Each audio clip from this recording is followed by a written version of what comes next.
Hello दोस्तों, स्वागत है आप सभी का कॉमिक वर्ल्ड 2.0 पर। तो चलिए दोस्तों शुरू करते हैं अनिल मोहन का नॉवेल पोते बाबा का 8वां भाग। गरुड़ 25 बरस का तेज तर्रार युवक। जैसा कि आप सब जानते हैं कि पूर्व जन्म के लोगों की उम्र ठहर चुकी है। पूर्व उपन्यासों में इस बात को आप पढ़ चुके हैं। चुस्त चालाक, हर काम को जैसे जल्द पूरा कर देना चाहता हूँ। वो पोते बाबा के बाद जथुरा का सर्वश्रेष्ठ सेवक था। गरुड़ ने महल में अपने कमरे में प्रवेश किया और ठिठक गया। एक सेवक कमरे की साफ सफाई कर रहा था। तुम जाओ, अभी कुछ देर में आराम करना चाहता हूँ, गरुड़ ने सेवक से कहा। जी, पोते बाबा आपको याद कर रहे हैं। गरुड़ ने हौले से सिर हिलाया। कहाँ हैं वो? पीछे वाले हॉल में, सेवक बोला। उनसे कहो मैं अभी आता हूँ। सेवक बाहर निकल गया। गरुड़ ने दरवाज़ा बंद किया और कमरे में नजरें दौड़ाईं। फिर आगे बढ़ा और अलमारी खोलकर उसने जिल्द वाली एक किताब निकाली और उसे खोला। किताब के पन्ने बीचों बीच चकोर मुद्रा में कटे हुए थे और वहाँ माचिस की डिब्बी के आकार का छोटा सा यंत्र रखा था जिस पर सफ़ेद रंग के बटन लगे हुए थे। गरुड़ उस किताब को थामे कुर्सी पर आ बैठा और यंत्र में लगे बटनों में से एक एक करके 4 बटनों को दबाया तो यंत्र के बीच में से रोशनी निकलने लगी। चंद पलों बाद यंत्र के बीच में बारीक सी आवाज़ आई। तुमने बहुत दिनों से बात नहीं की गरुड़। मैं बहुत व्यस्त था सोबरा, गरुड़ ने धीमे स्वर में कहा। तवेरा को लेकर तुम कहाँ तक पहुँचे? अभी तक मैं तवेरा को अपने प्यार के शीशे में नहीं उतार सका। मैंने कोशिश की परंतु इन बातों की वो परवाह नहीं करती। तुमने ये बताने के लिए मुझसे बात की? यंत्र से निकलती सोबरा की आवाज़ में तीखापन आ गया। नहीं मैं। गरुड़, सोबरा की आवाज़ कानों में पड़ी। मेरी खामोश कोशिश के बाद ही तुम जथुरा की नगरी में अपनी जगह बना सके हो। तुम 8 साल के थे तो तुम्हें जथुरा की नगरी में छोड़ दिया गया था। उसके बाद मेरे साथी चुपचाप तुम्हारी सहायता करते रहे। जहाँ तुम हो वहाँ तक पहुँचाने में मेरा ही हाथ है। मैं जानता हूँ। तुम्हें छोटा सा काम कहा था कि तवेरा को प्रेम जाल में फंसा लो, परंतु तुम असफल रहे। मैं असफल नहीं हुआ, कोशिश चल रही है मेरी। मुझे काम पूरा चाहिए गरुड़, इसमें तुम्हारा भला है। तुम जथुरा की नगरी के मालिक बन जाओगे तवेरा से ब्याह करके, परंतु मेरे अधीन रहोगे। मैं चाहता हूँ जथुरा का सब कुछ मेरे पास आ जाए। ज़रूर आएगा, आपका सेवक ऐसा कर दिखाएगा। मुझे सफल लोग पसंद आते हैं, तुम भी सफल बनो अवश्य। कोई और बात? देवा और मिन्नो आ पहुंचे जथुरा की ज़मीन पर। महाकाली ने उन दोनों के नाम से ही तिलिस्म बांधा था। तब महाकाली ने सोचा था कि देवा और मिन्नो कभी भी इकट्ठे नहीं हो सकेंगे क्योंकि दोनों इस जन्म में एक दूसरे के दुश्मन हैं। परंतु पोते बाप अपनी चालाकियों का इस्तेमाल करके दोनों को यहाँ तक ले आया। सोबरा की आवाज़ आई। बुरा हुआ ये। हाँ, तिलिस्म टूट गया तो बुरा होगा, जथुरा आज़ाद हो जाएगा। बताइए मैं क्या करूँ? पोते बाबा अब क्या करने जा रहा है? मैं नहीं जानता, अभी पोते बाबा से मेरी मुलाकात नहीं हुई। यह जानो कि वो क्या करेगा अब, और मुझे बताओ। ठीक है। देवा मिन्नो महल तक आ गए हैं? नहीं, अभी मैं महल तक नहीं पहुँचे। तो मैं सबसे पहले पोते बाबा से मिलना चाहिए था ताकि उसके दिल की बात जानूं।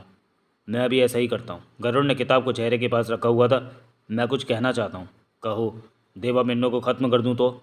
समझदारी की बातें करो गरुड़। देवा मिन्नो पर इस वक्त गथुरा के सेवक सैटेलाइट द्वारा नज़र रख रहे होंगे। ओह, तैश में कदम मत उठाओ, संभल कर चलो। ठीक है। पोते बाबा की टोह लेकर मुझे बताओ, तवेरा को अपने प्यार के जाल में फंसाओ। मैं ऐसे ही करूँगा। करूँगा नहीं, करके दिखाओ। जी। मुझे तुमसे बहुत आशाएं हैं गरुड़। मैंने सोच रखा है कि मेरे वारिस तुम ही बनोगे। मैंने शादी नहीं की, औलाद नहीं है। अब अपनी औलाद का चेहरा मैं तुम में देखता हूँ गरुड़। खुद को साबित करके दिखाओ। अवश्य। उसके बाद किताब में फंसे यंत्र में से कोई आवाज़ नहीं आई। गरुड़ ने किताब बंद की और वापस अलमारी में रखकर अलमारी बंद की। चेहरे पर गंभीरता थी। आंखों के सामने तवेरा का खूबसूरत चेहरा नाच रहा था। दरवाज़ा खोलकर कमरे से बाहर निकला और आगे बढ़ गया। कुछ देर में ही उसने एक मीडियम साइज़ के हॉल में प्रवेश किया। सजावट से भरा हॉल था ये। आरामदेह कुर्सियां लगी हुई थी, लेटने के लिए गद्देदार बेड थे। सामने ही पोते बाबा एक कुर्सी पर बैठा था। गरुड़ को देखकर मुस्कुराया पोते बाबा और उठ खड़ा हुआ। गरुड़ तब तक पास आ चुका था। उसके चेहरे पर मुस्कान थी। ओह पोते बाबा, आपको सामने पाकर मुझे बहुत खुशी महसूस हो रही है, गरुड़ कह उठा। दोनों गले मिले। कैसे हो मेरे बच्चे? गरुड़ अलग होता कह उठा। आपके आशीर्वाद से मैं खुश हूँ। दोनों कुर्सियों पर बैठे। मुझे तुम पर गर्व है गरुड़ कि तुमने मेरे पीछे से सारा काम बखूबी संभाला, पोते बाबा मुस्कुरा कर कह उठा। क्यों ना संभालूंगा, आपसे ही तो शिक्षा ली है सब कामों की, गरुड़ ने हंसकर कहा। शिक्षा तो मैंने बहुतों को दी, परंतु तुम सबसे काबिल तुम रहे। मेरे बारे में आप ऐसा सोचते हैं तो मेरे लिए खुशी की बात है, गरुड़ ने कहा। तुमसे शिकायत भी है। क्या? तुमने कई बार तवेरा से मिलने की चेष्टा की, मिले भी। तवेरा से मिलना मैंने ज़रूरी समझा, गरुड़ सहज ढंग से कह उठा। मैंने सोचा कि वो खुद को अकेला महसूस कर रही होगी। जथुरा महाकाली की निगरानी में कैद है। आप दूसरी दुनिया में थे तो इसलिए यहाँ के नियम के मुताबिक तवेरा से तभी मिला जा सकता है जब वो स्वयं बुलाए। जानता हूँ, तो तुम्हें उसके पास नहीं जाना चाहिए था। मैं तो तवेरा की बेहतरी पूछने गया था। अनजाने में अगर मुझसे गलती हो गई तो मैं क्षमा चाहता हूँ। पोते बाबा गरुड़ को देखता रहा। मुझे क्षमा कर दीजिए पोते बाबा, गरुड़ पुनः बोला। क्षमा किया। पोते बाबा के चेहरे पर किसी तरह का भाव नहीं था। आपका दिल बहुत बड़ा है, गरुड़ कह उठा। अब सच बोलो गरुड़, पोते बाबा बेहद शांत स्वर में बोला। तवेरा के लिए तुम्हारे मन में क्या है? गरुड़ ने पोते बाबा को देखा। पोते बाबा की निगाह उसके चेहरे पर थी। बोलो, पोते बाबा ने शांत स्वर में कहा। वो मुझे अच्छी लगती है। अच्छी से मतलब मैं उससे ब्याह करना चाहता हूँ। तुम जानते हो कि यह संभव नहीं। गरुड़ खामोश रहा। जथुरा कैद में है, तवेरा की जिम्मेदारी मुझ पर है। जथुरा यहाँ होता तो तुम ये बात जथुरा से कह सकते थे। क्या अब ये बात मैं आपसे नहीं कह सकता? मुझे तवेरा के ब्याह का फैसला लेने का अधिकार नहीं। तवेरा को है, अवश्य। वो अपना कोई भी फैसला लेने के लिए आज़ाद है। तो मुझे तवेरा के करीब जाने का मौका मिलना चाहिए। इससे शायद मैं उसे तैयार कर सकूं। क्या उसके मन में तुम्हारे लिए कुछ है? शायद नहीं। मैं तो अपनी कोशिश कर। बेहतर होगा कि अब तुम तवेरा के करीब मत जाओ। पोते बाबा के सर में आदेश के भाव थे। ये तो ज़्यादती है मेरे साथ। मेरी बात तुम्हें माननी पड़ेगी गरुड़। आपका आदेश मैं ज़रूर मानूंगा, गरुड़ ने बेहद शांत स्वर में कहा। तुम अच्छे बच्चे हो, मैं तुम्हें पसंद करता हूँ। गरुड़ पोते बाबा को देखकर शांत भाव में मुस्कुराया। अब हम कुछ दूसरी बातें कर लें? अवश्य पोते बाबा, गरुड़ ने सिर हिलाया। मैं मोमो जिन के बारे में कुछ कहना चाहूँगा। कहो। मैं अभी जिन्नों के महल में होकर आया हूँ। वहाँ खबर मिली है कि मोमो जिन लक्ष्मण दास और सपन चड्डा को लेकर सोबरा की ज़मीन की दिशा की तरफ जा रहा है। उस स्थिति में मैंने मोमो जिन की स्थिति का निरीक्षण किया तो पता चला कि उसके भीतर इंसानी इच्छाएं मौजूद हैं। पोते बाबा मुस्कुराया। ये हैरानी की बात है कि उसके भीतर इंसानी इच्छाएं हैं। तो तुमने क्या किया?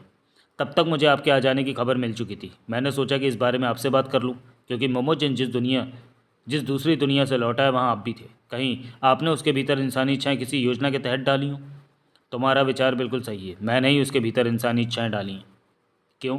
ताकि वो डर जाए कि अब जथुरा के सेवक उसे मार देंगे और यहाँ पहुँचते ही बचने के लिए वो सोबरा की तरफ भाग जाए। ये आप क्या कह रहे हैं? मोमोजिन हमारा काबिल जिन्न है। उसे आप काबिल है तभी तो उसे मोहरा बनाकर चाल चली है मैंने। कैसी चाल? टापू पर कमला देवी और मकानी को ख़त्म करना था ताकि देवा मिन्नो के बीच की लड़ाई रुक सके। मैं जानता था कि मोमोजिन के भीतर जागी इच्छाएं उन दोनों को लड़ने से रोकेंगी। ऐसा ही हुआ। मोमोजिन ने सपन चड्डा और लक्ष्मण दास के द्वारा कमला रानी और मकानी की हत्या करवा दी। उसी के बाद तो मोमोजिन सबको पनडुब्बी पर लेकर आए और वे यहाँ पहुँचे। पोते बाबा ने कहा। यह आदेश तो आप मोमोजिन को यूँ भी दे सकते थे। ज़रूर दे सकता था, परंतु आगे का काम भी तो इससे लेना था। मैं चाहता था कि आगे वो स्वाभाविक तौर पर काम करे, जैसे कि वो अब कर रहा है। पोते बाबा गंभीर हो गया। मैं समझा नहीं। मोमोजिन को सोबरा के पास पहुंचाना है। ऐसा क्यों? ताकि जथुरा को आज़ाद कराने के लिए वो वहाँ काम कर सके। जब तक उसके भीतर इंसानी इच्छाएं वो हमारे काम का नहीं है, गरुड़ ने कहा। सही कहा। पोते बाबा ने सिर हिलाया। परंतु जब मोमोजिन सोबरा की ज़मीन पर उसके पास पहुंच जाएगा तब हम उसके भीतर से इंसानी इच्छाएं निकाल लेंगे। ओह, गरुड़ ने समझने वाले भाव में सिर हिलाया। उस स्थिति में मोमोजिन फिर जथुरा के हक में सोचने लगेगा। इधर हमने जथुरा को कैद से आज़ाद कराना है, परंतु सोबरा अवश्य कुछ अड़चन डालेगा जथुरा की आज़ादी में। तब हम सोबरा के खिलाफ काम करने का आदेश मोमोजिन को दे सकते हैं, क्योंकि वो तब सोबरा के पास ही कहीं पर होगा। ये अच्छी चाल है, गरुड़ मुस्कुराया। ये सब बहुत पहले सोच लिया था मैंने, तभी मोमोजिन में इंसानी इच्छाएं डाल दी थी। ठीक किया था आपने। मुझे पता लगा कि आप देवा मिन्नू को जथुरा की ज़मीन पर ले आए हैं। हाँ, इस वक्त वो हमारे इसी महल की तरफ ही आ रहा है। कमला रानी और मखानी उन्हें ला रहे हैं। देवा मिन्नू को यहाँ लाने का आपने कठिन काम कर दिखाया। जथुरा का हाथ मेरी पीठ पर है तो मेरा काम क्यों नहीं पूरा होगा? जथुरा महान है, गरुड़ श्रद्धा भाव से बोला। उस जैसा दूसरा कोई नहीं, पोते बाबा ने कहा। अब क्या करना है पोते बाबा? गरुड़ ने पूछा। देवा मिन्नू के यहाँ आने पर उन्हें सारी स्थिति स्पष्ट बताकर जथुरा के आज़ाद करवाने के लिए कहा जाएगा। और क्या ये ज़रूरी है कि वो हमारी बात माने? मजबूरी है उनकी, पोते बाबा ने गंभीर स्वर में कहा। वो कैसे? पूर्व जन्म में प्रवेश करने के बाद वो तभी वापस अपनी दुनिया में पहुंच सकते हैं जब वो पूर्व जन्म का कोई काम सुधार दें। उसके पश्चात ही उनकी वापसी के दरवाजे खुलेंगे, वरना नहीं। वो इसी दुनिया में भटकते रहेंगे। ओह, ऐसी स्थिति में कोई दूसरा काम सुधारने के लिए काम कहाँ से ढूंढेगा? गरुड़ ने समझने वाले भाव में सिर हिलाया। देवा मिन्नो को हमारी बात माननी पड़ेगी, पोते बाबा ने कहा। देवा मिन्नो जानते हैं कि पूर्व जन्म की धरती पर आने के बाद बिगड़ा काम सुधार कर ही वे वापस जा सकते हैं। अवश्य जानते होंगे गरुण, क्योंकि देवा मिन्नो कई बार पूर्व जन्म की धरती पर आ चुके हैं। देवा मिन्नो कब तक महल में पहुंचेंगे? गरुड़ ने पूछा। आज दिन ढलने तक वो यहाँ होंगे। मैं जग्गू और गुलचंद के बारे में बताना चाहता हूँ कि वे भी सोबरा की ज़मीन की तरफ बढ़ रहे हैं। जान चुका हूँ, परंतु उनके बारे में कुछ नहीं कह सकता कि वो सोबरा के पास क्यों जा रहे हैं। क्या उन्हें आगे बढ़ने से रोक दिया जाए? हमें इससे कोई फ़र्क नहीं पड़ता कि वो सोबरा के पास जा रहे हैं। हमारा काम तो देवा मिन्नो से चल जाएगा। ठीक है, अब मैं चलता हूँ। देवा मिन्नो के महल में आते ही मैं आ जाऊँगा। पोते बाबा ने गरुड़ को देखा, फिर कहा, तवेरा से दूर रहना। अवश्य, मैं इस बात का ध्यान रखूँगा। गरुड़ बाहर निकल गया। पोते बाबा वहीं बैठा सोचों में गुम रहा। फिर बाहर खड़े सेवक को ऊंचे स्वर में पुकारा। सेवक पुनः हाजिर हुआ। रातुला को बुलाओ। जी, कहकर सेवक चला गया। गरुड़ फौरन वापस उसी कमरे में पहुंचा। अलमारी से वही किताब निकालकर उसी यंत्र द्वारा उसने सोबरा से बात की। कहो गरुड़। यंत्र में से सोबरा की बारीक सी आवाज़ निकली। पोते बाबा मोमो जिनको खबरी बनाकर आपकी ज़मीन पर भेज रहा है। गरुड़ ने कहा। वो कैसे? पोते बाबा ने मोमोजिन के भीतर इंसानी इच्छाएं डाल दी हैं। मोमोजिन घबरा गया है कि ये बात खोलते उसे मार दिया जाएगा, इसलिए वो जान बचाने के लिए आपकी तरफ दौड़ा आ रहा है। चूँकि देवा मिन्नो महल में पहुंचने वाले हैं, उनसे जथुरा पर बांधा तिलिस्म तोड़वाया जाएगा। इस दौरान पोते बाबा मोमोजिन में डाली इंसानी इच्छाएं वापस ले लेगा तो मोमोजिन पुनः जथुरा का सेवक बन जाएगा। तब उसे आदेश देकर वे उससे काम ले सकते हैं। मैं समझ गया। ये बात तुमने मुझे बताकर अच्छा किया। अब आपको सतर्क रहने की ज़रूरत है। मेरी फिक्र मत करो। तुम तवेरा को अपने प्यार में फंसाने की चेष्टा करो और सफल होने की खबर मुझे दो। अवश्य सोबरा। रातुला आया। पोते बाबा ने गंभीर निगाहों से उसे देखा। क्या बात है पोते बाबा, मुझे क्यों बुलाया? बैठो, तुमसे कोई खास बात करना चाहता हूँ। रातुला सामने पड़ी उसी कुर्सी पर जा बैठा जहाँ थोड़ी देर पहले गरुड़ बैठा था। देवा मिन्नो की कोई समस्या है? नहीं, गरुड़ के बारे में बात करना चाहता हूँ। पोते बाबा ने हौले से सिर हिलाया। कहो। गरुड़ की नज़र तवेरा पर है, उससे ब्याह करना चाहता है। ओह। जबकि तवेरा ने गरुड़ के बारे में सोचा भी नहीं है। मैंने गरुड़ को इस बारे में समझाया तो वो फ़ौरन पीछे हटने को मान गया, जबकि हकीकत में ऐसा नहीं है। मेरी अनुभवी नज़रें धोखा नहीं खा सकती। गरुड़ का मन साफ नहीं लग रहा इस बारे में। वो कैसे? मेरे कहने पर गरुड़ का पीछे हटने का रजामंद हो जाना। और तवेरा की नज़र गरुड़ पर नहीं है, परंतु गरुड़ उससे ब्याह करने की सोचे बैठा है। जथुरा का दामाद बनने का सपना देख रहा है ताकि यहाँ का मालिक बन सके। बात अगर तवेरा की तरफ से भी होती तो जुदा बात थी, परंतु ये सब गरुड़ का अपना फैसला है और इतना बड़ा फैसला वो खुद नहीं कर सकता। क्या मतलब? गरुड़ के पीछे किसी और की विचारधारा चल रही है। किसकी? मैं नहीं जानता। फिर तुमने इतनी बड़ी बात कैसे कह दी कि? गरुड़ ने बेशक तरक्की की है, नीचे से उठकर आज वो जथुरा का सर्वश्रेष्ठ सेवक बन गया है, परंतु उसकी इतनी हिम्मत नहीं हो सकती कि वो तवेरा के साथ ब्याह की सोचने लगे। रातुला पोते बाबा को देखता रहा, चेहरे पर सोचे रही। तुम पहेलियाँ बुझा रहे हो। रातुला कह उठा। मैंने स्पष्ट कहा कि गरुड़ की सोचों के पीछे कोई है, परंतु मैं उसे नहीं जानता। रातुला ने सिर हिलाकर कहा। मैं इसमें क्या कर सकता हूँ, ये बताओ। गरुड़ पर नज़र रखो। ये सोचकर नज़र रखो कि गरुड़ जथुरा के हक में नहीं सोचता। जथुरा कैद में है और वो उसकी आज़ादी की ना सोचकर उसकी बेटी से ब्याह करने का विचार बना रहा है। ये गद्दारी नहीं तो और क्या है? रातुला ने सहमति से सिर हिलाया। तुम्हें पता लगाना है कि गरुड़ क्यों बहक गया है। मैं पता लगाऊंगा, परंतु महाकाली की परछाई पर भी नज़र रखनी है मुझे। वो काम छोड़ दो, उस काम पर मैं अभी किसी दूसरे को लगा देता हूँ। क्या तुम्हारी बातों से गरुड़ को कोई शक हुआ कि तुम उस पर शक कर रहे हो? ऐसा कुछ नहीं है, वो निश्चिंत है। मुझे हैरानी होगी अगर गरुड़ वास्तव में बहक गया है तो। रातुला उठते हुए बोला। तवेरा से बात की इस बारे में? मैं अभी तवेरा के पास ही जा रहा हूँ। तवेरा का बुलावा आया है, बात करूँगा उससे। तुम गरुड़ के बारे में असल बात जानो और मुझे खबर दो। हो सकता है कि मेरी सोचें ही गलत हो। जथुरा महान है, रातुला ने कहा। उस जैसा दूसरा कोई नहीं, पोते बाबा ने हाथ उठाकर कहा। रातुला बाहर निकल गया। पोते बाबा तवेरा के महल में उसके कमरे में पहुंचा। तवेरा को पहले ही पोते बाबा के आने की खबर मिल चुकी थी। जथुरा महान है, पोते बाबा ने भीतर प्रवेश करके कहा। उस जैसा दूसरा कोई नहीं। मैं कब से आपका इंतज़ार कर रही थी, तवेरा ने सामान्य स्वर में कहा। सब खैर तो है मेरी बच्ची, पोते बाबा बोले। मालूम पड़ा कि आप देवा और मिन्नो को ले आए हैं। हाँ मेरी बच्ची, देवा मिन्नो जथुरा की ज़मीन पर आ पहुँचे। तो देवा मिन्नो वो तिलिस्म तोड़ देंगे जो महाकाली ने उन दोनों के नाम पर बांधा है। आशा तो यही है मेरी बच्ची। मैंने महाकाली से बात की, परंतु वो पिताजी को आज़ाद करने को तैयार नहीं है। वो सोबरा के एहसानों के तले दबी हुई है, इसलिए वो सोबरा के कहने पर जथुरा को कैद में रखे हुए। वो तेरी बात नहीं मानेगी, वो जथुरा को आज़ाद नहीं करेगी, पोते बाबा ने कहा। अगर मैं उसका साथ देने को तैयार हो जाऊं तो वो पिताजी को आज़ाद करने को कहती है। वो झूठ कहती है, पोते बाबा ने सिर हिलाया। कैसे? तवेरा की निगाह पोते बाबा पर जा टिकी। तुम अगर उसकी ये बात मान जाओ तो वो कोई दूसरी समस्या खड़ी कर देगी। सोबरा की इजाज़त के बिना वो जथुरा को कैद से आज़ाद नहीं करेगी। ये तो उसने यूं ही बहाना बना रखा है तुम्हारा। ऐसा मेरा सोचना है, परंतु तुम उसे कभी भी हाँ मत कहना कि तुम उसके कामों में उसका साथ दोगे। मेरा ऐसा कोई इरादा नहीं है, तवेरा गंभीर स्वर में बोली। मैंने पिताजी से बात की है, वो कैद में बहुत परेशान है और फ़ौरन आज़ाद होने की इच्छा रखते हैं। इसी कोशिश में तो देवा और मिन्नू को यहाँ लाया गया है। मैं देवा मिन्नू के साथ रहना चाहूँगी। क्यों? क्योंकि मैं इस काम में उनकी सहायता कर सकती हूँ। जादूगरनी महाकाली ने तरह तरह के जाल बिछा रखे होंगे, मैं उन जालों से उन्हें बचा सकती हूँ। तंत्र मंत्र की विद्या में मैं पूरी तरह निपुण हूँ। ये तुमने ठीक कहा, परंतु मन में आशंका है कि देवा मिन्नू ने ये काम करने से इनकार कर दिया तो? ये बात मुझ पर छोड़ दो, मैं सब ठीक कर लूँगा।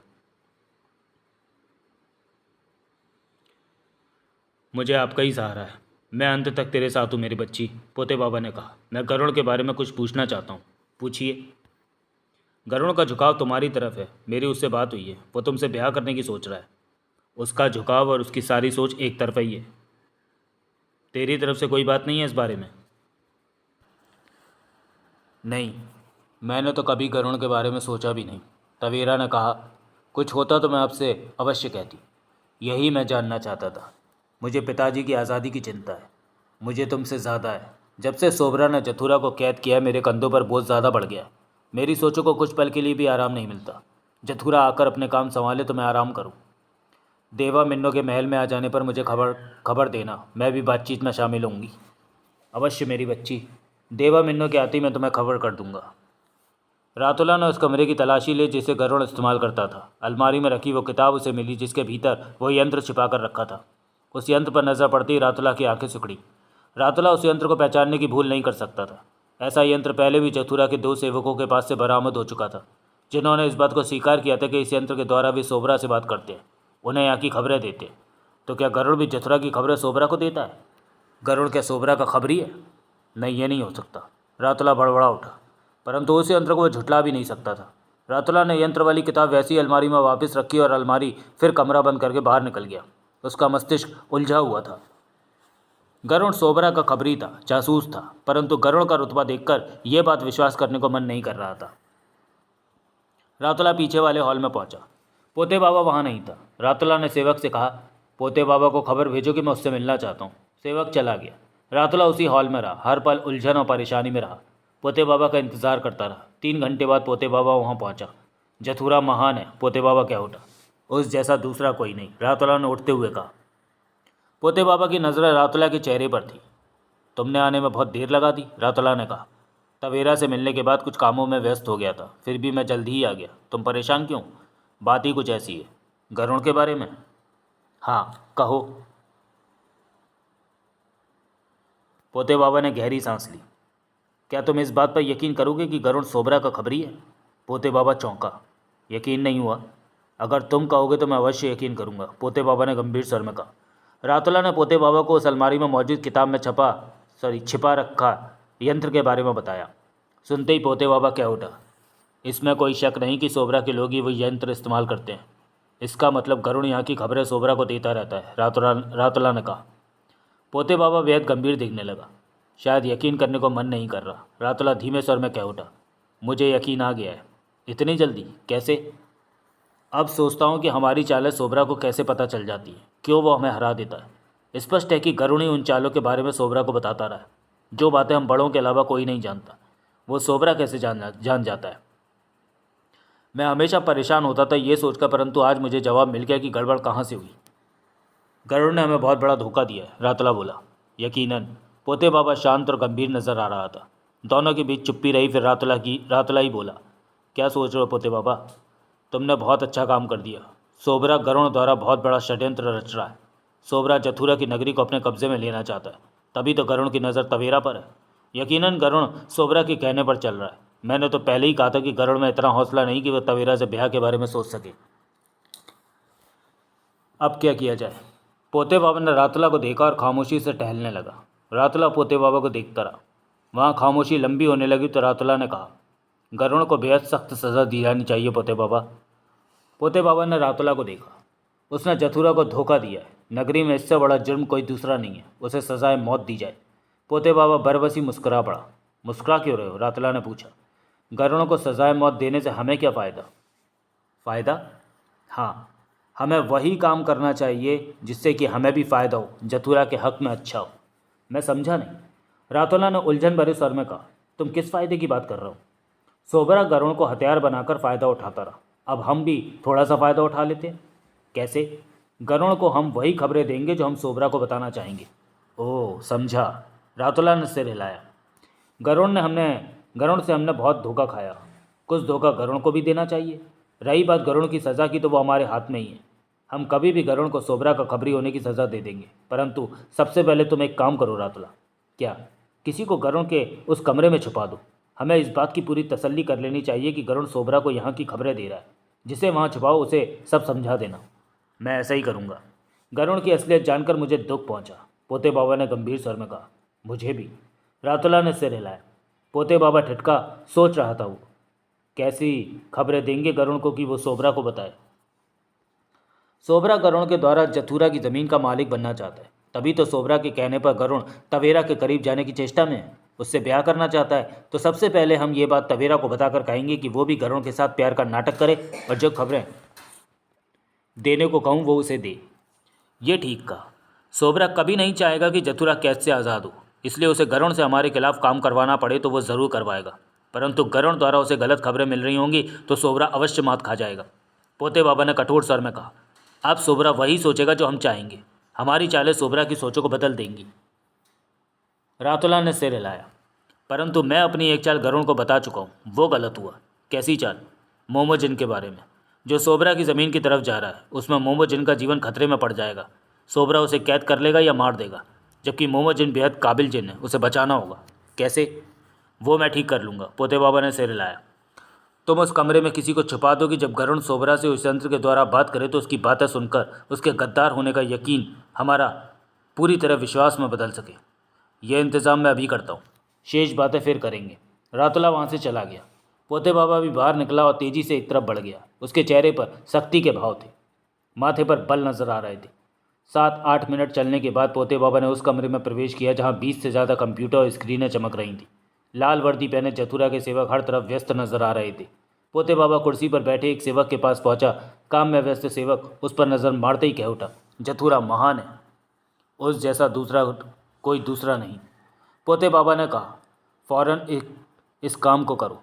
मोमोजिन का सॉफ्टवेयर चालू करो और उसमें मौजूद इंसानी इच्छाओं को हटा दो। ओह, मोमोजिन में इंसानी इच्छाएँ डाल दी गई थीं, वो सेवक बोला। तब ऐसा करना ज़रूरी था। अब इन इच्छाओं को हटा देना ज़रूरी है, पोते बाबा ने कहा। मैं अभी इस काम पर लग जाता हूँ, सेवक बोला। मोमोजिन, लक्ष्मण दास और सपन चड्ढा तेज़ी से आगे बढ़े जा रहे थे। जंगल खत्म होने को था। सामने खुश्क पहाड़ नजर आने लगे थे जो कि धूप में तपते से लग रहे थे। इसी तरह चलता रहा तो मैं मर जाऊंगा, लक्ष्मण दास ने कहा और वहीं नीचे बैठ गया। मोमोजिन और सपन चड्ढा ठिठके पलटे। थोड़ा सा और चल ले, मोमोजिन प्यार से कह उठा। मेरी उम्र भाग दौड़ की नहीं है, लक्ष्मण दास हाथ हिलाकर बोला। बात समझ यार, मोमोजिन ने खुशामद भरे स्वर में कहा। सोबरा की ज़मीन पर पहुंचकर हम सुरक्षित हो जाएंगे। जथुरा के सेवकों ने हमारी स्थिति भांप ली तो वो हमें सोबरा की ज़मीन पर नहीं पहुंचने देंगे। उन्हें पता चल गया कि मुझ में इंसानी इच्छाएं आ गई हैं तो वो मुझे मार देंगे। लक्ष्मण दास कुछ नहीं बोला। तू मेरा यार नहीं है, मोमोजिन ने कहा।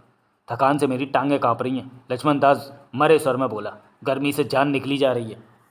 मेरी खातिर, अपनी खातिर, सोबरा से कहकर मैं तुमको वापस तुम्हारी दुनिया में भिजवा दूंगा। यहाँ से उठो, आधे से ज़्यादा रास्ता पार हो गया है। शाम तक हम सोबरा की ज़मीन पर होंगे। मैं भी थक गया हूँ, सपन चड्ढा ने कहा और ज़मीन पर जा बैठा। तुम दोनों मुझे मुसीबत में डाल दोगे, मोमोजिन मुंह बनाकर कह उठा। मैं नहीं बचूंगा। हमें अपने साथ लाना ही नहीं चाहिए था, सपन चड्ढा ने कहा। तुम दोनों को साथ ना लाता तो फिर मेरा काम ही क्या था? वापस जाता तो वो मेरा परीक्षण करके मेरे शरीर में आ चुकी इच्छाओं के बारे में जानते हो मुझे मार देते। तुम दोनों के कारण ही तो। अब हमें आराम करने दो, मैं तो नींद लूँगा। लक्ष्मण दास सच में बहुत थका हुआ था। मेरे लिए तो मुसीबत खड़ी हो गई। मोमोजिन ने आसपास नजरें घुमाई। ये दोनों बेवकूफ़ है, हालातों को समझते नहीं है कि जथुरा के सेवक हमारे लिए खतरा खड़ा कर देंगे। देवराज चौहान, मोना चौधरी, बाकी लोग अब कहाँ होंगे? सपन चड्ढा ने पूछा। मुझे क्या पता, तुम जिन हो पता कर सकते। मैं अपनी ताकतों का इस्तेमाल करूंगा तो उन्हें सिग्नल मिल जाएगा कि मैं किस दिशा में हूँ। मुझे खामोश रहना होगा। तुम कैसे अजीब जिन हो जो जथुरा के सेवकों से डरते हो? जथुरा का सेवक हूँ मैं, मुझ पर अधिकार कर रखा है उसने। वो मेरा मालिक है, मुझे उससे डरना पड़ता है। लक्ष्मण दास और सपन चड्ढा की नज़रें मिली। ये बेकार का जिन्न है। कैसा भी जिन्न है, हमें तो इसने फंसा दिया। ऐसा मत सोचो, ऐसा मत कहो। मैं तुम दोनों का यार हूँ, तुम्हारा भला कर रहा। हमारा भला कर रहा है या अपना? सबन चड्ढा ने तीखे स्वर में कहा। तुम दोनों मेरा विश्वास कभी नहीं करते, जबकि मैं तुम्हारे साथ कितने प्यार से पेश आता हूँ। लामा जिन्न होता मेरी जगह तो अब तक तुम दोनों की हालत बिगाड़ चुका होता। मेरी शराफत का फ़ायदा उठा तू और शरीफ, सबन चड्ढा ने बड़े तीखे स्वर में कहा। तू तो सबन चड्ढा के शब्द अधूरे ही रह गए। उसने मोहम्मद जिन के चेहरे के भाव बदलते देखे। लक्ष्मण दास की निगाह भी उस पर टिक गई। तभी मोहम्मद जिन ने गहरी सांस ली और दोनों को देखा। अगले ही पल उसकी गर्दन इस तरह टेढ़ी हो गई जैसे किसी की बात सुन रहा हो। आंखें बंद हो गई थी इस दौरान उसकी। जथुरा के सेवकों की तरफ से इस हरामी को नया ऑर्डर मिल रहा होगा, सबन चड्ढा बोला। मुझे तो भूख लग रही है। मुझे भी, लेकिन यहाँ खाने को क्या मिलेगा? मोहम्मद जिन उसी मुद्रा में समझने वाले ढंग में सिर हिला रहा था। फिर मोहम्मद जिन समान अवस्था में आ गया और उन्हें देखा। अब क्या कहा जथुरा के सेवकों ने? तुम कौन होते हो पूछने वाले? मोहम्मद जिन तेज स्वर में बोला। क्या मतलब? अपनी औकात में रहो। तुम हमें औकात में रहने को कह रहे हो? सबन चड्ढा के माथे पर बल पड़े। होश में रहो, जिनके ज़्यादा मुँह नहीं लगते। तुम पागल तो नहीं हो गए? तुम घटिया जाति के मनुष्य सर्वश्रेष्ठ जिनको पागल कहते हो? मोहम्मद जिन ने कठोर स्वर में कहा। मैं तुम दोनों को अभी मिट्टी में मिला दूंगा। मेरे सामने जुबान मत चलाओ। लक्ष्मण दास और सबन चड्ढा की नज़रें मिली। चेहरे पर हैरानी थी। इसे क्या हो गया? पागल हो गया लगता है। मोहम्मद जिन के होठों से हुंकार निकली। जिन को पागल कहते हो? जबकि जिन कभी भी पागल नहीं होता। तेरे को हो क्या गया है? मुझ में मोहम्मद जिन एकाएक नज़रें चुराता कह उठा। से इंसानी इच्छाएँ निकल गई हैं। तो तुम फिर से असली जिन बन गए। लक्ष्मण दास हड़बड़ाया। असली नकली क्या होता है? मोहम्मद जिन ने कठोर स्वर में कहा। यार तुम तो हमारे यार हो। यार? मोहम्मद जिन के होठों से हुंकार निकली। लगता है तुम लोग शिष्टता भूल गए। शिष्टता? लक्ष्मण दास अपन चड्ढा ने एक दूसरे को देखा। ये अब वो नहीं रहा। बुरे फंसे। अब हमारा क्या होगा? क्यों मोहम्मद जिन, अब हमारा क्या होगा? लक्ष्मण दास ने मोहम्मद जिन से पूछा। तुम दोनों मेरे गुलाम हो। वो दोस्ती वाली बात ख़त्म हो गई। जिन किसी का दोस्त नहीं होता। जिन या तो मालिक होता है या गुलाम होता है। हमारा क्या होगा? इस बारे में चतुरा के सेवक हुक्म देंगे। हमसे जो पहले बात हुई थी वो सारी ख़त्म। तब की बात दूसरी थी। तब मेरे में किसी ने इंसानी इच्छाएँ डाल दी थी। अब उन इच्छाओं को क्या हुआ? वो निकाल ली गई। कुछ खाना पसंद करोगे? सबन चड्ढा एकाएक कह उठा। तमीज़ से बात करो। जिन कभी भी कुछ नहीं खाते। तुम दोनों बहुत बदतमीज़ हो गए हो। मोहम्मद जिन ने गुस्से से कहा। अभी तो तू हमें यार यार कह रहा था। तब मैं भटक गया था, लेकिन अब ठीक है। तू तो ठीक है, लेकिन हमारा क्या होगा? हमें यहाँ से चलना होगा। कहाँ? महाकाली की पहाड़ी की तरफ। महाकाली? ये कौन है? जादूगरनी है, बहुत ताकतवर है। तो हमें वहाँ क्यों ले जा रहे हो? मैं नहीं जानता। मुझे चतुरा के सेवकों की तरफ से हुक्म मिला उधर जाने का। लक्ष्मण, ये तो हमें जादूगरनी की पहाड़ी की तरफ ले जा रहा है। हम बुरे मरेंगे। ये कब हमारा पीछा छोड़ेगा? लक्ष्मण दास ने मोहम्मद जिन से कहा। जथुरा के सेवकों ने तुम्हें महाकाली पहाड़ी की तरफ जाने को कहा है? हाँ। तो तुम जाओ, हमें क्यों ले? तुम दोनों मेरे गुलाम हो। तुम्हें भी मेरे साथ चलना होगा, वरना भटक जाओगे। अब सोबरा के पास नहीं जाना तुम्हें? सोबरा के पास मेरा क्या काम? मोहम्मद जिन ने कठोर स्वर में कहा। अभी तो तुम वहाँ की तरफ जा रहे थे। तब इंसानी इच्छाओं ने मुझे भटका दिया था, लेकिन अब मैं ठीक हो चुका हूँ। तू तो बात बात पर रंग बदलता है। खबरदार, ठीक से बात करो। मैं जिन हूँ, तुम दोनों का मालिक। लक्ष्मण दास और सबन चड्ढा की नज़रें मिली। सुना तूने? ये तो जलेबी रबड़ी लाई सब भूल गया। यारी की बड़ी बड़ी कस्में खाता था वो भी भूल गया। कहता था जिन्न कभी झूठ नहीं बोलता, लेकिन ये तो मुझे सच बोलता दिखता ही नहीं। तुम दोनों को शिष्टता सिखानी होगी, मोहम्मद जिन बोला। तेरे किए धरे पर ही तो बात कर रहे हैं कि वो बीती बात है, नई बातें करो। मोहम्मद जिन ऊंचे स्वर में बोला। उठो यहाँ से। हमें माँ काली की पहाड़ी की वहाँ हमारा क्या काम? वो तो जादू करनी है, हमें मार देगी। काम वहाँ जाकर पता चलेगा, बाकी का आदेश बाद में मिलेगा।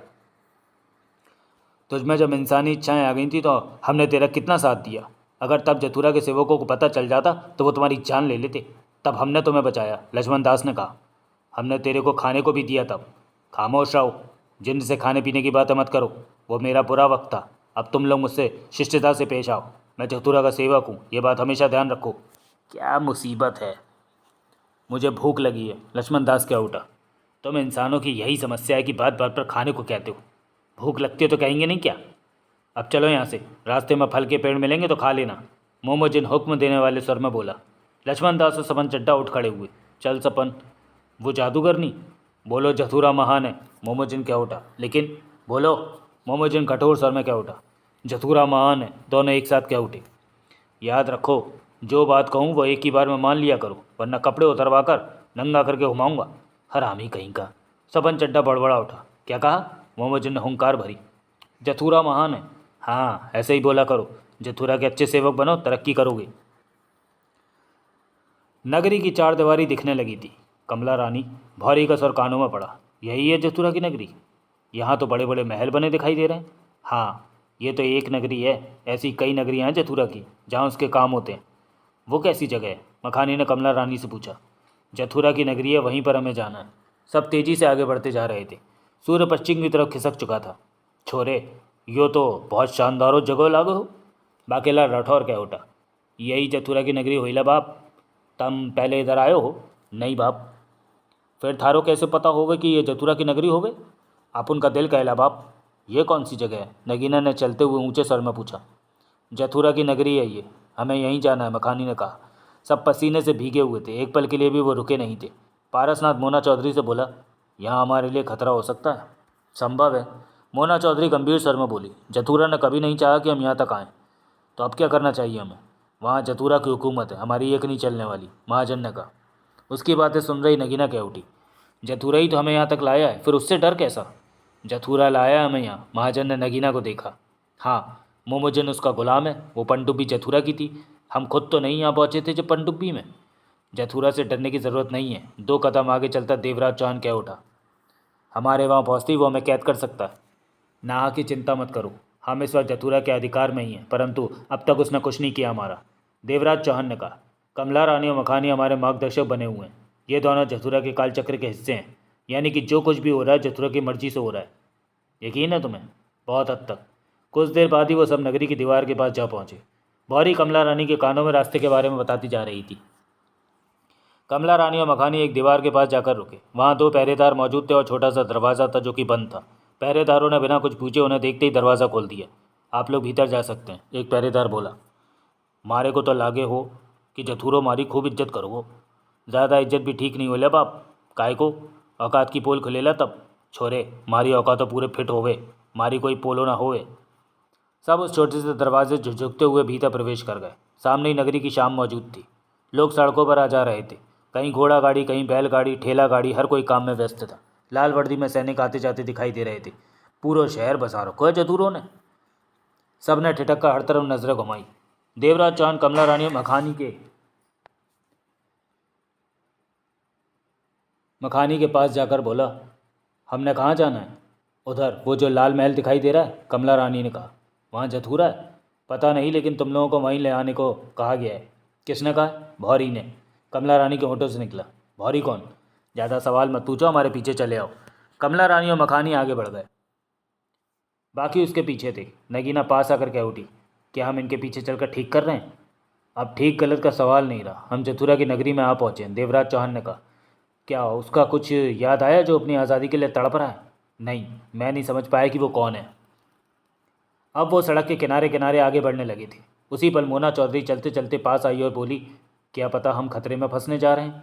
मुझे ऐसा नहीं लगता, देवराज चौहान ने कहा। जथुरा हमारा बुरा चाहता तो हमारे लिए अपने सैनिक भेज चुका होता, लेकिन जथुरा ने अभी तक अपना दोस्ताना भी तो नहीं दिखाया। हमारे सामने इंतज़ार करने और देखने के अलावा और कोई रास्ता नहीं है। जगमोहन यहाँ आ गया होगा? नकीना ने पूछा। जल्दी हमें सब कुछ पता चल जाएगा। मुझे लगता है जथुरा ने हमें पूर्व जन्म में बुलाया, लेकिन वो तो हमें पूर्व जन्म में आने से रोक रहा था, मोना चौधरी कह उठी। देवराज चौहान ने जवाब में कुछ नहीं कहा। कमला रानी, साथ चलता मखानी कह उठा, हम महल में जाते ही एकांत ढूंढेंगे। क्यों? प्यार जो करना है, मैंने बहुत सब्र कर लिया। शौरी से पूछ इस बारे में। उससे थोड़े ना प्यार करना है जो उससे पूछूं। एकांत तो वही दिलवाएगा। तू भौरी से बात कर इस बारे में, वो बहुत व्यस्त है, इधर उधर की बात तो सुनने को भी राजी नहीं। मखानी ने धीमे से शौरी को पुकारा। क्या है? शौरी की फुसफुसाहट कानों में पड़ी। मुझे और कमला रानी को एकांत चाहिए। तेरे को कोई दूसरी बात नहीं सूझती? शौरी ने डांट भरे स्वर में कहा। दूसरी बात तो तब सूझे जब ये बात पूरी हो। जब भी करता है तू टाल देता है। अभी बात मत कर। क्यों? यहाँ बहुत बुरा हुआ पड़ा है। मैंने तो अब जाना है यहाँ आकर। क्या हुआ है? जथुरा नगरी में नहीं है, वो कहीं पर कैद है। अच्छा, तेरे को पहले क्यों नहीं पता थी ये बात? मैं कालचक्र से वास्ता रखता हूँ, नगरी में मेरा आना जाना ही कहाँ होता है। अब आया तो पता चला। जथुरा को किसने कैद किया? शौरी की आवाज़ नहीं आई। जवाब दे, मखानी बोला। महल में पहुंचकर जवाब मिल जाएगा। तू क्यों नहीं बताता? मैं व्यस्त हूँ, मुझे जाना होगा। इतनी बातें कर रहा है तो इस मामूली सी बात का जवाब नहीं दे सकता? कोई और बात कर। मेरे पास यही बात है कि मैंने कमला रानी से प्यार करना है। बहुत मन कर रहा है कि प्यार करूँ। शौरी की तरफ से आवाज़ नहीं आई। शौरी। कोई जवाब नहीं। साला मेरे काम की बात सुनते ही खिसक गया। क्या हुआ? कमला रानी ने पूछा। मेरी बात की कोई परवाही नहीं कर रहा। मखानी मुंह बना कर क्या उठा। कमला रानी मुस्कुरा पड़ी। तू भी दांत फाड़ती है। मैं तो सोच रही हूँ कि जब जवानी में तेरे को औरत नहीं मिलती होगी तब तेरा हाल कैसा होता होगा। तब की बात और थी। और क्यों, तब मैं हाथ से काम चला लेता था। मखानी ने गहरी सांस ली। तो अब पुराना खिलाड़ी हो गया हूँ। अब हाथों वाली बात खत्म। अब तो औरत के बिना काम नहीं संवरता। एक बात कहूँ तेरे से, बोल। दुनिया में ये काम सबसे बेकार का होता है, बिल्कुल फुर्सत का। ये तू कहती है? क्यों, मैं क्यों नहीं कह सकती? एक नंबर की हरामी है तू। तेरे मुँह से ये बात जस्ती नहीं। मखानी ने चिढ़कर कहा। तेरे को ये सब नहीं पसंद तो ठीक है, मैं कोई दूसरी ढूंढ लूँगा। मेरे बिना तेरा मन लग जाएगा? क्यों नहीं, मुझे तो औरत चाहिए। तू नहीं तो दूसरी तीसरी सही। मतलब ही है तू। कुछ भी कह ले, मैं परवाह नहीं करता। यहाँ सूखा पड़ा है, यहाँ सूखा पड़ा हूँ और सबको बातें सूझ रही हैं। वे सब लाल महल के करीब आ पहुँचे थे। इसे यहाँ बड़ा महल कहा जाता है। कमला रानी सबको सुनाती क्या उठी। यहाँ कोई हम पर ध्यान क्यों नहीं दे रहा? नगीना ने पूछा। जथुरा की नगरी में कोई किसी पर ध्यान नहीं देता। यहाँ कामों को महत्व दिया जाता है। कमला रानी बोली। हमारे स्वागत के लिए भी कोई नहीं है? महाजन बोला। क्या जथुरा को पता है कि हम आ रहे हैं? सबको सब कुछ पता है। महल के भीतर आप सबका इंतजार हो रहा है। अजीब बात है। कमला रानी और मखानी महल की सीढ़ियाँ चढ़ने लगे। बाकी सब उनके पीछे थे। अगल बगल से लाल वर्दी में जथुरा के सेवक आ जा रहे थे, परंतु उनसे जैसे किसी को कोई मतलब ही नहीं था। सब अपने कामों में व्यस्त थे। महल के भीतर पहुंचे वे। सजावट से भरपूर महल था वो। सबकी नज़रें घूमने लगी महल में। मेरे पीछे आते रहो, कमला रानी बोली। हमें महल के बीच वाले हॉल में पहुंचना है। कमला रानी और मखानी के पीछे वे सब एक राहदारी में आगे बढ़ते चले गए। महल का वैभव देखते ही बनता था। मारे को समझ ना आवे कि जथुरो इतना बड़ा महल का करो हो। आराम करेला वो, कितना भी आराम करो हो, पर यह महल तो बहुत बड़ो हो गए। जथुरा का साइज़ भी बहुत बड़ो हो गए। वो छोटा होइला, मारे को महलो जचो। मखानी कमला रानी के कान में बोला। यहाँ हमारा काम बन जाएगा। वो खुश था। काम कैसा काम मखानी? वही एकांत वाला। इतना बड़ा महल है, हमें प्यार करने की जगह मिल जाएगी। देखते हैं। कमला रानी की नज़रें महल में दौड़ रही थी। एक चुम्मी दे दे। नहीं, बिल्कुल नहीं, कमला रानी ने सख्त विरोध भरे स्वर में कहा। मखानी ने फुर्ती से कमला रानी की चुम्मी ली और मुस्कुराकर बोला। मैं भूल गया था कि औरत से कोई चीज़ मांगते नहीं, ले लेते हैं। अब तू समझदार हो गया, कमला रानी बोली। मखानी कुछ कहने लगा कि पीछे से बाकेला लौटा और पास आया। तन्ने हमारे सामने इसकी इज्जत लूटने की कोशिश कर। वो क्या बकवास करता है? मखानी मुंह बनाकर क्या उठा। हम झुट्टो बोलो का? बाकेला लौठौर ने उसकी गर्दन थाम ली। ये क्या कर रहे हो? कमला रानी क्या उठी। थारी इज्जतों पर हाथ डालो यो। मेरे से पूछ कर ही किया। थारी रजामंदी हो बे? हाँ। बाकेला लौठौर ने मखानी की गर्दन छोड़ दी। कहा जमाना आगे हो, औरत खुद तो बोलो कि मारी इज्जतों लूटो।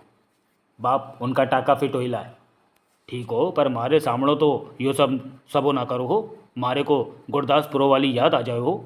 वो मारे से कितनो प्यार करो हो। लस्सी में मक्खनों का गोला डाल के दियो पर क्या बाप, वो दूसरों से ब्याह कर ले हो। मारे से शादी करने को उसका बापो ना मानो हो। कमला रानी और मखानी ने राहदारी से लगते एक दरवाजे के भीतर प्रवेश किया तो पीछे आते सब भीतर आ पहुँचे और ठिठक गए। ये बहुत बड़ा हॉल था। बैठने और आराम करने का पूरा इंतजाम था। लाइटें रोशन थी। वहाँ की साज सज्जा देखते ही बनती थी। फर्श पर कालीन, छत पर 4 फानूस लटक रहे थे। दीवारों पर तरह तरह की पेंटिंग्स थी। हर चीज़ बहुत ही सोच समझ कर लगाई और रखी गई थी। कमला रानी ऊंचे स्वर में कह उठी। आप सब यहाँ आराम करो। उधर नहाने का तालाब है, उस रास्ते पर। जब तक आप लोग नहा धोकर ताजे होंगे तब तक आपके खाने पीने का सामान आ जाएगा। मैं किसी से बात करना चाहता हूँ, देवराज चांद बोला। खाने के बाद बात भी हो जाएगी। मैं जथुरा से मिलना चाहती हूँ, मोना चौधरी ने कहा। सब हो जाएगा, परंतु कुछ देर आपको इंतज़ार करना होगा, कमला रानी बोली। फिर कोई आराम करने लगा तो कोई नहाने चल दिया, परंतु हर कोई जैसे उतावला था किसी से बात करने के लिए। पोते बाबा एक कमरे में टहल रहा था। चेहरे पर सोच और गंभीरता के भाव नजर आ रहे थे। तभी कदमों की आहटें कानों में पड़ी।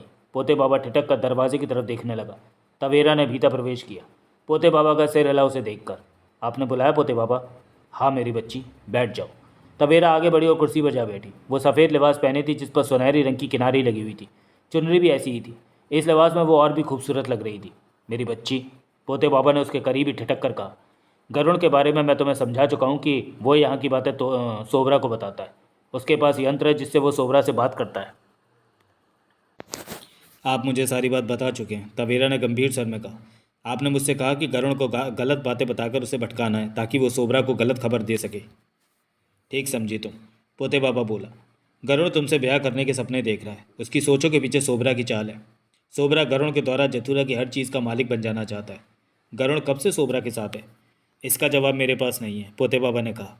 गरुड़ बहुत चालाक है, क्योंकि मुझे कभी भी उस पर ज़रा भी शक नहीं हुआ, परंतु उसकी चालाकी ज़्यादा देर नहीं चल सकती थी। बात कभी तो खुलनी ही थी। तवेरा की निगाह पोते बाबा पर रही। सोचो में डूबा पोते बाबा कह रहा था, गरुण तुम्हारे करीब आना चाहता है, तुम भी उसके पास आने का नाटक करो और उसे गलत खबर देकर सोबरा को भटका दो। तवेरा ने सहमति से सिर हिलाया, फिर बोली, मैं ऐसा ही करूँगी। देवा मिन्नो कब तक वो महल में आ चुके हैं, कुछ ही देर में हम उनसे मिलने जा रहे हैं। पोते बाबा ने तवेरा को देखा। मैं उनके साथ जाऊंगी पोते बाबा, जैसा तुम्हारा मन चाहे मेरी बच्ची। मैं गरुण को भी अपने साथ ही ले जाऊंगी, तवेरा ने कहा। पोते बाबा ने तवेरा को देखा। लेकिन यह ज़रूरी है कि गरुण को हर वक्त बहकाते रहना। पोते बाबा ने सिर हिलाया। वो साथ रहेगा तो ताज़ा हालातों की जानकारी सोबरा को देता रहेगा। मेरे ख्याल में उसे इस मौके से दूर रखना ही ठीक होगा। तवेरा के चेहरे पर जहरीली मुस्कान नाच उठी। मुझ पर भरोसा रखें, मैं गरुण को संभाल लूँगी। परंतु मैं ये जानना चाहती हूँ कि आप गरुण को कैद क्यों नहीं कर लेते। गरुण को कैद करने का मतलब है सोबरा को सतर्क करना, जबकि इस वक्त ज़रूरी काम है जथुरा को महाकाली की कैद से आज़ाद कराना। गरुण को तो हम कभी भी सज़ा दे सकते हैं। सोबरा को सब कुछ ठीक लगेगा तो वो लापरवाह रहेगा, जो कि हमारे लिए फ़ायदे वाली बात होगी। सोबरा सावधान हो चुका होगा, उसे खबर मिल चुकी होगी कि देवा मिन्नो नगरी में पहुंच गए। उसने महाकाली को और भी कस दिया होगा कि जथुरा बस सख्ती कर दे। पोते बाबा कुछ कहने लगा कि तभी रातुला और गरुण दरवाजे पर आ पहुंचे। पोते बाबा और तवेरा ने उन्हें देखा।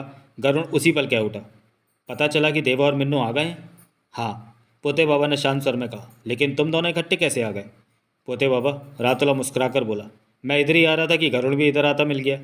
चलो, पोते बाबा बोलो, हम देवा और मिन्नो के पास जाने ही वाले थे। फिर चारों एक साथ राहदारी में आगे बढ़ गए। चलते चलते तवेरा 2 कदम पीछे हो गई तो गरुण भी चाल धीमी करके उसके साथ चलने लगा। मैं तुम्हारे पास दिन में आया था, गरुण बेहद मीठे स्वर में बोला। तवेरा मुस्कुराई, उसे देखा, दुपट्टा ठीक किया। मैं व्यस्त थी तब, कोई काम था। सच बात तो यह है कि मैं सिर्फ तुम्हें देखने आया था, गरुण बोला। मुझे देखने, मुस्कुराई तवेरा। हाँ, गरुण ने चलते चलते गहरी सांस ली। तुम्हें देखे देर हो जाए तो मन बेचैन उठता है। खूब, तवेरा हौले से हंसी। तुम मजाक भी करते हो। ये मजाक नहीं, सच है तवेरा, तुम मुझे अच्छी लगती हो, गरुण ने फौरन कहा। तवेरा कुछ नहीं बोली, मुस्कुराती रही, चलती रही। मैं तुम्हारे पिता की तरफ से चिंतित हूँ कि वो कैद में है। मैं चिंतित नहीं हूँ अपने पिता की कैद को लेकर, तवेरा ने लापरवाही से कहा। ये तुम क्या कह रही हो, सभी चिंतित हैं जथुरा की कैद को लेकर, तुम भी तो। वो सब दिखावा है। क्या मतलब। पिता की कैद के बाद मुझे आज़ादी मिल गई है, तवेरा ने कहा। अगर वो वापस आ गए तो मेरी आज़ादी छिन जाएगी। गरुण पल भर के लिए हड़बड़ाया, फिर क्या उठा। वो तुम्हारे पिता हैं तवेरा।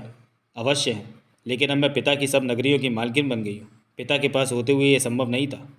तवेरा का स्वर धीमा और होठों पर मुस्कान थी, परंतु दूसरों को दिखाने के लिए चिंतित होना पड़ता है।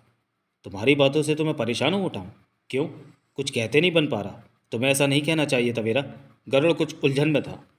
अब मैं अपनी सोचों को हकीकत का जामा पहनाने के लिए स्वतंत्र हूँ, तवेरा ने गहरी सांस लेकर कहा। अब मैं ब्याह करूँगी, शानदार जिंदगी बिताऊंगी। और किससे ब्याह करोगी। मिल जाएगा मेरा राजकुमार, तवेरा ने ठंडी आह भरी। देवा मिन्नो आ चुके हैं, वो महाकाली का मुकाबला नहीं कर सकते, तवेरा बोली। वो साधारण इंसान है और महाकाली तंत्र मंत्र की क्या था। महाकाली के सामने देवा मिन्नो की बिसाती क्या। गरुड़ बहुत बातें करना चाहता था, परंतु तब तक उस हॉल में जा पहुंचे जहां वे सब मौजूद थे।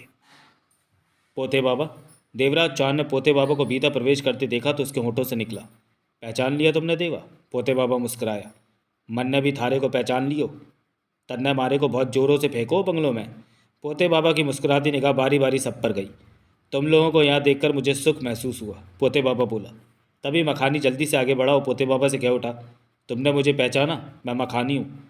कालचक्र से आए हो तुम। नहीं, मुझे शौरी लाया है यहाँ। एक ही बात है, पोते बाबा बोला। मुझसे क्या चाहते हो। एक कमरा। कमरा। हाँ, मखानी ने हाथ से इशारा किया तो कमला रानी पास आ पहुंची। मुझे और कमला रानी को चाहिए। क्यों, प्यार करना है हमने। क्यों कमला रानी। कमला रानी ने सहमति में सिर हिलाया। तो ये बात है, पोते बाबा बोला। काम खत्म हो गया तुम्हारा, जो फुर्सत की बात कर रहे हो। काम, वो तो खत्म हो गया। देवा मिन्नो सबको यहाँ ले आए। शौरी से पूछा कि काम खत्म हो गया। नहीं पूछा, उससे पूछा फिर मुझसे बात करो। शौरी, उसी पल मखानी ने पुकारा। क्या है। कानों में शौरी की फुसफुसाहट पड़ी। मेरा और कमला रानी का काम पूरा हो गया ना। नहीं, अभी बहुत कुछ बाकी है। तुम पोते बाबा से कमरे की मांग क्यों कर रहे हो। मुझे कमरा चाहिए, मखानी ने पाँव पटके। कमला रानी से प्यार करना मैंने। अभी नहीं तो कब। काम के बाद। मेरे से अब और नहीं सहा जाता। मैं, अगर तुमने मेरी बात नहीं मानी तो मैं तुम्हें छोड़कर चला जाऊंगा। शौरी की आवाज़ कानों में पड़ी। तब तुम मर जाओगे। ये जाती है। अभी जो कहता हूँ वही करो, बाकी बातों का मौका भी मिलेगा। अभी जो कहता हूँ वही करो, बाकी बातों का मौका भी मिलेगा। कब मिलेगा? जब मैं मर जाऊँगा। अब तुम मर नहीं सकते क्योंकि कालचक्र ने तुम्हें स्वीकार कर लिया है। मखानी ने मुंह लटका कर कमला रानी को देखा। क्या हुआ मखानी? कमला रानी ने प्यार से पूछा। शौर्य इनकार करता है, कहता है अभी काम बाकी है। दिल छोटा मत। दिल? मेरा तो सब कुछ छोटा हो गया। मैंने सोचा कि यहाँ में प्यार करने का मौका मिलेगा, परंतु तभी कमला रानी मखानी के कान के पास मुंह ले जाकर कुछ बोली। उसी पल मखानी का लटका चेहरा खुशी से खिल उठा। वो बोला, सच? कसम से? उसके बाद मखानी की नाराज़गी जैसे हवा में घुल गई। पोते बाबा ने मुस्कुराती नज़र वहाँ से हटाई और सबको देखा। तुम कह रहे थे कि हमें यहाँ देखकर तुम्हें सुख मिला? देवराज चौहान बोला। हाँ। पोते बाबा बराबर मुस्कुरा रहा था। लेकिन तुम तो हमें यहाँ आने से रोकना चाहते थे, देवराज चौहान ने कहा। मेरा ऐसा इरादा कभी नहीं रहा, पोते बाबा मुस्कुराता रहा। देवराज चौहान की आंखें सिकुड़ी। यो झूठो बोलो हो, तम ही मारे को रोको हो पूर्व जन्म में आने के वास्तु। पोते बाबा मुस्कुराता रहा। ये सच कह रहे हैं, मोना चौधरी कह उठी। हाँ मिन्नो, ये ठीक कह रहे हैं कि मैंने इन्हें रोका, परंतु वो रोकना झूठ था। सच तो ये था कि मैं तुम सबको यहाँ लाना चाहता था, परंतु मेरे कहने से तुम लोग पूर्व जन्म में आने को कभी भी तैयार नहीं होते या हो जाते। पोते बाबा की प्रश्न भरी निगाह सब पर जाने लगी। चंद पल शांति रही, फिर महाजन बोला, शायद हम तैयार नहीं होते। तुम ठीक कहते हो, मेरा भी यही ख्याल था। तभी मैंने कुछ ऐसी चालें चली कि तुम सबको पूर्व जन्म में लाया जा सका। मुंह से मैं जग्गू को यह कहता रहा कि जथुरा तुम लोगों को पूर्व जन्म में प्रवेश नहीं करने देना चाहता, जबकि बिना कहे मेरे काम ऐसे रहे कि तुम लोग पूर्व जन्म में आ सको। जैसे कि जग्गू को जथुरा के तैयार किए हादसों का पूर्वाभास होने लगा। वो आभास कैसे हुआ? मैंने ही तो कराया। तुमने बाप? हाँ त्रिवेणी, जग्गू को पूर्वाभास हो वो शक्ति मैंने ही तो उसके भीतर डाली। तन्ने सब कुछ मैं ही तो कर रहा था। धीरे धीरे तुम लोगों को पूर्व जन्म की तरफ ढकेला जा रहा था। कुछ खास हादसों का पूर्वाभास होने पर ही तुम लोग जथुरा की ज़मीन पर कदम रख सकते थे। वो खास हादसों का पूर्वाभास मैंने जग्गू को कराया। साथ ही मैं जानता था कि जब तुम लोग जानोगे कि जथुरा तुम लोगों को पूर्व जन्म में आने से रोकना चाहता है तो तुम लोगों के इरादे पक्के होंगे, उतना ही पूर्व जन्म में जाने के। मैंने तुम सबको उलझाए रखा कि ठीक से सोचकर किसी भी नतीजे पर न पहुंच सको। तुम लोगों की भी गलती नहीं थी। हालात ऐसे बने कि तुम लोग उलझते चले गए। बाकी जो कसर बची वो मेरे भेजे कालचक्र ने पूरी कर दी। तुमने मेरे में और देवराज चौहान में झगड़ा कराने की चेष्टा की, मोना चौधरी बोले। हाँ, तब हम में से कोई दूसरे को मार देता तो? यह संभव ही नहीं था। क्यों? वक्त रहते मैंने जग्गू को इस बात का एहसास करा दिया था और वो वक्त पर पहुंच गया था। ऐसा किया ही क्यों तुमने? तुम लोगों को करीब लाने के लिए। तुम एक हुए तभी बातचीत आगे बढ़ी। मैंने ठीक कहा ना? सबकी निगाह पोते बाबा पर थी। पोते बाबा के चेहरे पर मुस्कान छाई थी। हम समझ नहीं पाएला बाप कि तूने ये सब करके अच्छा किएला या बुरा किएला। मैंने कुछ भी बुरा नहीं किया। तन्ने मारे को धोखा दो, कहो कुछो करो कुछो। तुम सबकी पूर्वजन्म की धरती पर लाने के लिए ऐसा करना ज़रूरी था, वरना मैं मेहनत ही क्यों करता। जगमोहन कहाँ है? नगीना बोली। सोहन भैया कहाँ हैं? जग्गू और गुलचंद जथुरा की ज़मीन पर ही हैं, पर मैंने उन्हें कालचक्र के नर्म हिस्से में पहुंचाया जहां उन्हें कोई तकलीफ नहीं होने दी। उस रास्ते से उनका पूर्वजन्म की ज़मीन पर प्रवेश करा दिया। छोरे, बाकेला लौटा और पोते बाबा को देखता क्या उठा। बोल बाप, यो बूढ़ो तो मारे को घिसो हुआ लागे हो। बहुत घिसेला बाप, इसने दाढ़ी यूं ही सफ़ेद नहीं करी है ला बाप, लगेला। मारे को चांस मिल लो तो हम वट दो इसको। यो मारे को झूठो बोलोगे, पूर्व जन्म में खींच लाए हो। कहने के साथ ही बाकेला लठौर का हाथ मूझ पर पहुंच गया। तम मारे साथो होवे ना? यस बाप, अपुन तेरे साथ ही टिकेला। देवराज चौहान के होंठ सिकुड़ चुके थे, नजरें पोते बाबा पर थी। मोना चौधरी कह उठी, तूने टापू पर भी मुझे और देवराज चौहान को लाने के लिए आमने सामने किया। मत भूलो कि मेरे भेजे मोमो जिन ने ही तब सब कुछ ठीक किया। उससे पहले ही हम में से कोई दूसरे पर घातक वार कर देता तो? यह संभव नहीं था। रखवाली के तौर पर मैं जो वहाँ मौजूद था, सब कुछ मैं ही तो करवा रहा था। टापू पर यह सब कराना ज़रूरी था क्या? मोना चौधरी तीखे स्वर में बोली। ज़रूरी था, ताकि तुम लोगों को हर वक्त यही लगे कि सच में कुछ होने वाला है। तभी तो तुम लोग मोमो जिन की बात मानकर उसके पीछे पीछे चले और वहाँ मौजूद पनडुब्बी में आ बैठे। सच में तुमने खूबसूरत चाल चली, पारसनाथ कह उठा।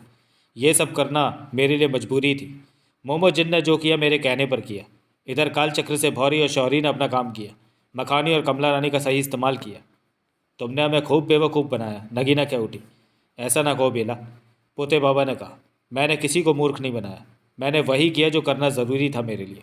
देवा और मिन्नो को जथुरा की ज़मीन पर लाना था, इसलिए ये सब करना पड़ा। परंतु ये भी तय है कि देवा और मिन्नो पूर्व जन्म के किसी भी हिस्से में आएंगे तो बाकी जो भी पूर्व जन्म से वास्ता रखता है उसे भी आना ही पड़ेगा। ये ज़रूरी है, पारसनाथ ने कहा।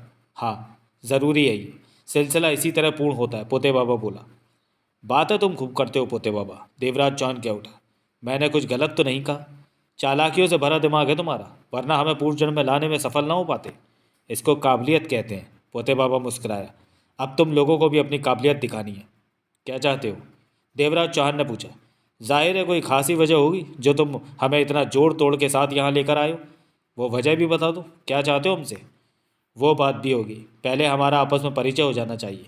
तुम सबके बारे में हम सब जानते हैं, अब तुम सब हमारे बारे में भी जान लो। पोते बाबा कह उठा। ये तवेरा है, जथुरा की बेटी। जथुरों की बेटी? बाकेलाल राठौर बोला। वो शादी करो हो? बाप तेरी ही नहीं हुई ला।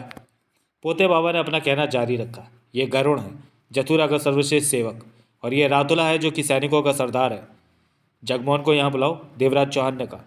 क्षणिक खामोशी के बाद पोते बाबा ने कहा, वो यहाँ नहीं आ सकता। क्यों? जग्गू, गुलचंद और नानिया तीनों ही सोबरा की ज़मीन की तरफ जा रहे हैं। सोबरा? जथुरा का भाई?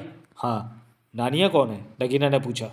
कालचक्र की रानी साहिबा है, उसका असली नाम नानिया है। वो उन दोनों के साथ है, पोते बाबा ने कहा। वो सोबरा की तरफ क्यों जा रहे हैं? तुम उन्हें हमारे यहाँ होने की खबर दो, वो यहीं आ जाएंगे। उन्हें पता था कि तुम लोग यहाँ आ रहे हो, फिर भी वो सोबरा की तरफ जा रहे हैं, पोते बाबा ने कहा। ऐसी हालत में उन्हें रोकना मुनासिब नहीं, उन्हें जाने देना चाहिए। हम जगमोहन को अपने पास देखना चाहते, यह संभव नहीं, तवेरा कह उठी। परंतु वो लोग जल्द ही तुम लोगों से मिलेंगे। ये तुम कैसे कह सकती हो? मैंने तंत्र मंत्र ग्रहण कर रखा है, कई ताकतों से मेरी बात होती है। थोड़ा बहुत मैं भविष्य में भी झांक लेती हूँ अपनी विद्या से। जग्गू से मिलना लिखा है मेरा, मैं पढ़ चुकी हूँ। ये तो तुम्हारी बात हुई, देवराज चौहान ने कहा। हम अपनी बात कर। हम एक साथ ही कहीं जाने वाले हैं, तवेरा ने कहा। कहाँ? पोते बाबा इस बारे में बात करेंगे, तवेरा ने शांत स्वर में कहा। सबकी निगाह पोते बाबा की तरफ उठी तो वो बोला, तुम लोगों को इस तरह पूर्व जन्म में क्यों बुलाया है, मैं सारी बात बताता हूँ। आओ उधर कुर्सियों पर बैठे। बात लंबी भी हो सकती है, सब कुछ बताना ही तो है तुम सबकी, सब कुछ बताना भी तो है तुम सबको। सब कुर्सियों पर जा बैठे। मखानी और कमला रानी की नज़रें मिली। मखानी ने आग दबा दी, जवाब में कमला रानी ने भी आग दबाई। क्या हरामी चीज़ मेरे पल्ले पड़ी है, मखानी बड़बड़ा उठा। पोते बाबा सब पर नज़र मारता गंभीर स्वर में कह उठा।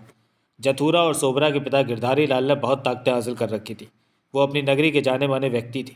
सोबरा और जथुरा बड़े हो चुके थे और ज़िंदगी के अपने अपने कार्यों में व्यस्त होते चले गए। सोबरा ने अन्य गुरुकुल से शिक्षा हासिल की तो जथुरा ने अन्य गुरुकुल से। दोनों ही तेज़ दिमाग के थे और मुसीबतों को झेलते शिक्षा प्राप्त कर ली। दोनों के पास शुरुआती दौर की ताकतें आ चुकी थी, परंतु जथुरा हमेशा ही सोबरा से ज़्यादा तेज़ रहा। जथुरा ने ताकतें पाने की विद्या को ज़्यादा समझा और वो ज़्यादा ज्ञानी बन गया, जबकि सोबरा भी कम नहीं था, परंतु जथुरा के पास ज्ञान शक्ति ज़्यादा आ गई थी। इस 20 सालों बाद जब उनके पिता गिरधारी का अंतिम वक्त आया तो उसने दोनों बेटों को बुलाया, परंतु सोबरा व्यस्त होने की वजह से समय पर नहीं पहुंच सका, जबकि जथुरा वक्त पर अपने पिता के पास पहुंचा। मरते समय गिरधारी लाल ने अपनी ताकतें जथुरा को दे दी। बाद में जब बात सोबरा को पता चली तो उसने अपने हक के नाते जथुरा से पिता की दी आधी ताकतें मांगी, परंतु जथुरा ने यह कहकर देने से इनकार कर दिया कि पिता ने ताकतें सिर्फ उससे सौंपी हैं। इसी बात को लेकर दोनों में मनमुटाव बढ़ गया। ताकतें किस रूप में थी? देवराज चौहान ने पूछा। ताकतों का रूप गुप्त श्लोकों में होता है, पोते बाबे ने कहा। इंसान अपनी विद्या से जो ताकतें हासिल करता है उसे उन्हीं ताकतों के दम पर अपनी सुविधा अनुसार छोटे श्लोकों में परिवर्तित कर लेता है। गिरधारी लाल ने अपनी ज़िंदगी भर की कमाई श्लोकों के रूप में जथुरा को दे दी थी, इस्तेमाल की विधि भी समझा दी थी। ये तो तुम कहते हो, मोना चौधरी बोली। क्या मतलब? ये तुम्हारा या जथुरा का कहना है कि गिरधारी लाल ने अपनी ताकतें जथुरा के हवाले कर दी? हो सकता है कि तब गिरधारी लाल ने यह कहा हो कि दोनों भाई ताकतों को आधी आधी बांट लेना। कुछ सोच के बाद पोते बाबा ने अपना गंभीर चेहरा हिलाया। ऐसा भी हो सकता है, वो बोला। क्या उस वक्त पास में कोई और था? कई लोग थे, परंतु इन बातों के दौरान गिरधारी ने पहले ही उन्हें कमरे से बाहर जाने को कह दिया था। इसका मतलब कोई गवाह नहीं जो ये बता सके कि गिरधारी लाल ने वो ताकतें जथुरा को दी थी। जथुरा ये बात गलत क्यों कहेगा? अपने लालच की खातिर?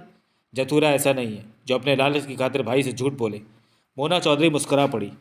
अगर वो सच्चा इंसान होता तो अपने पिता द्वारा ताकतें दी जाने के बाद भी वो उन ताकतों को सोबरा के साथ अवश्य बांट लेता। पोते बाबा ने मोना चौधरी को देखा। तुम मेरे पिता पर बेईमानी की उंगली उठा रहे हो? तवेरा क्या उठी। सच बात तो यह है कि अभी तक तुम्हारे पिता ही मुझे बेईमान लगे हैं। तवेरा ने कुछ कहने के लिए मुंह खोला तो उसी पर पोते बाबा ने टोका। शांत हो जाओ मेरी बच्ची, ये वक्त इस बात को परखने का नहीं है कि कौन सच्चा है या कौन झूठा। तवेरा खामोश हो गई, परंतु चेहरे पर नाराज़गी रही। वहाँ गहरी खामोशी छाई हुई थी। पोते बाबा ने फिर कहना शुरू किया। जथुरा ने अपनी ताकतों के साथ पिता से मिली ताकतों का इस्तेमाल किया और देखते ही देखते वो जाना माना ताकतों वाला व्यक्ति बन गया। अपने काम से बड़ी शक्तियों को प्रभावित किया और इस तरह जथुरा धीरे धीरे तरक्की करता हादसों का देवता बन गया। हर तरफ जथुरा का नाम गूंजने लगा। अब जथुरा की 2 नगरियों में सिर्फ हादसों को तैयार करने और उन्हें जांचने परखने का ही काम चलता है। वहाँ पर हजारों आदमी दिन रात काम पर लगे रहते हैं और वो हादसे तैयार करके तुम लोग हमारी दुनिया में भेजते हो। नगीना बोली, हाँ, जथुरा का यही काम है, परंतु ये गलत बात है। इस पर मेरा कुछ भी कहना ठीक नहीं।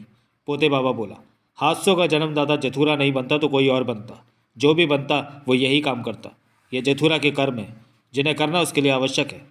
इन बातों के दौरान जथुरा को भी यहाँ होना चाहिए। देवराज चौहान बोला, वो यहाँ क्यों नहीं है? मेरी आगे कई बात से पता चल जाएगा। पोते बाबा ने कहा।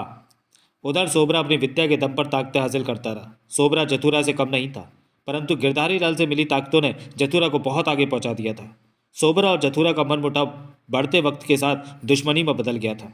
आखिरकार सोबरा ने जथुरा को सबक सिखाने के लिए अपनी सारी ताकतों का इस्तेमाल करके कालचक्र तैयार किया। कालचक्र क्या बोले बाप?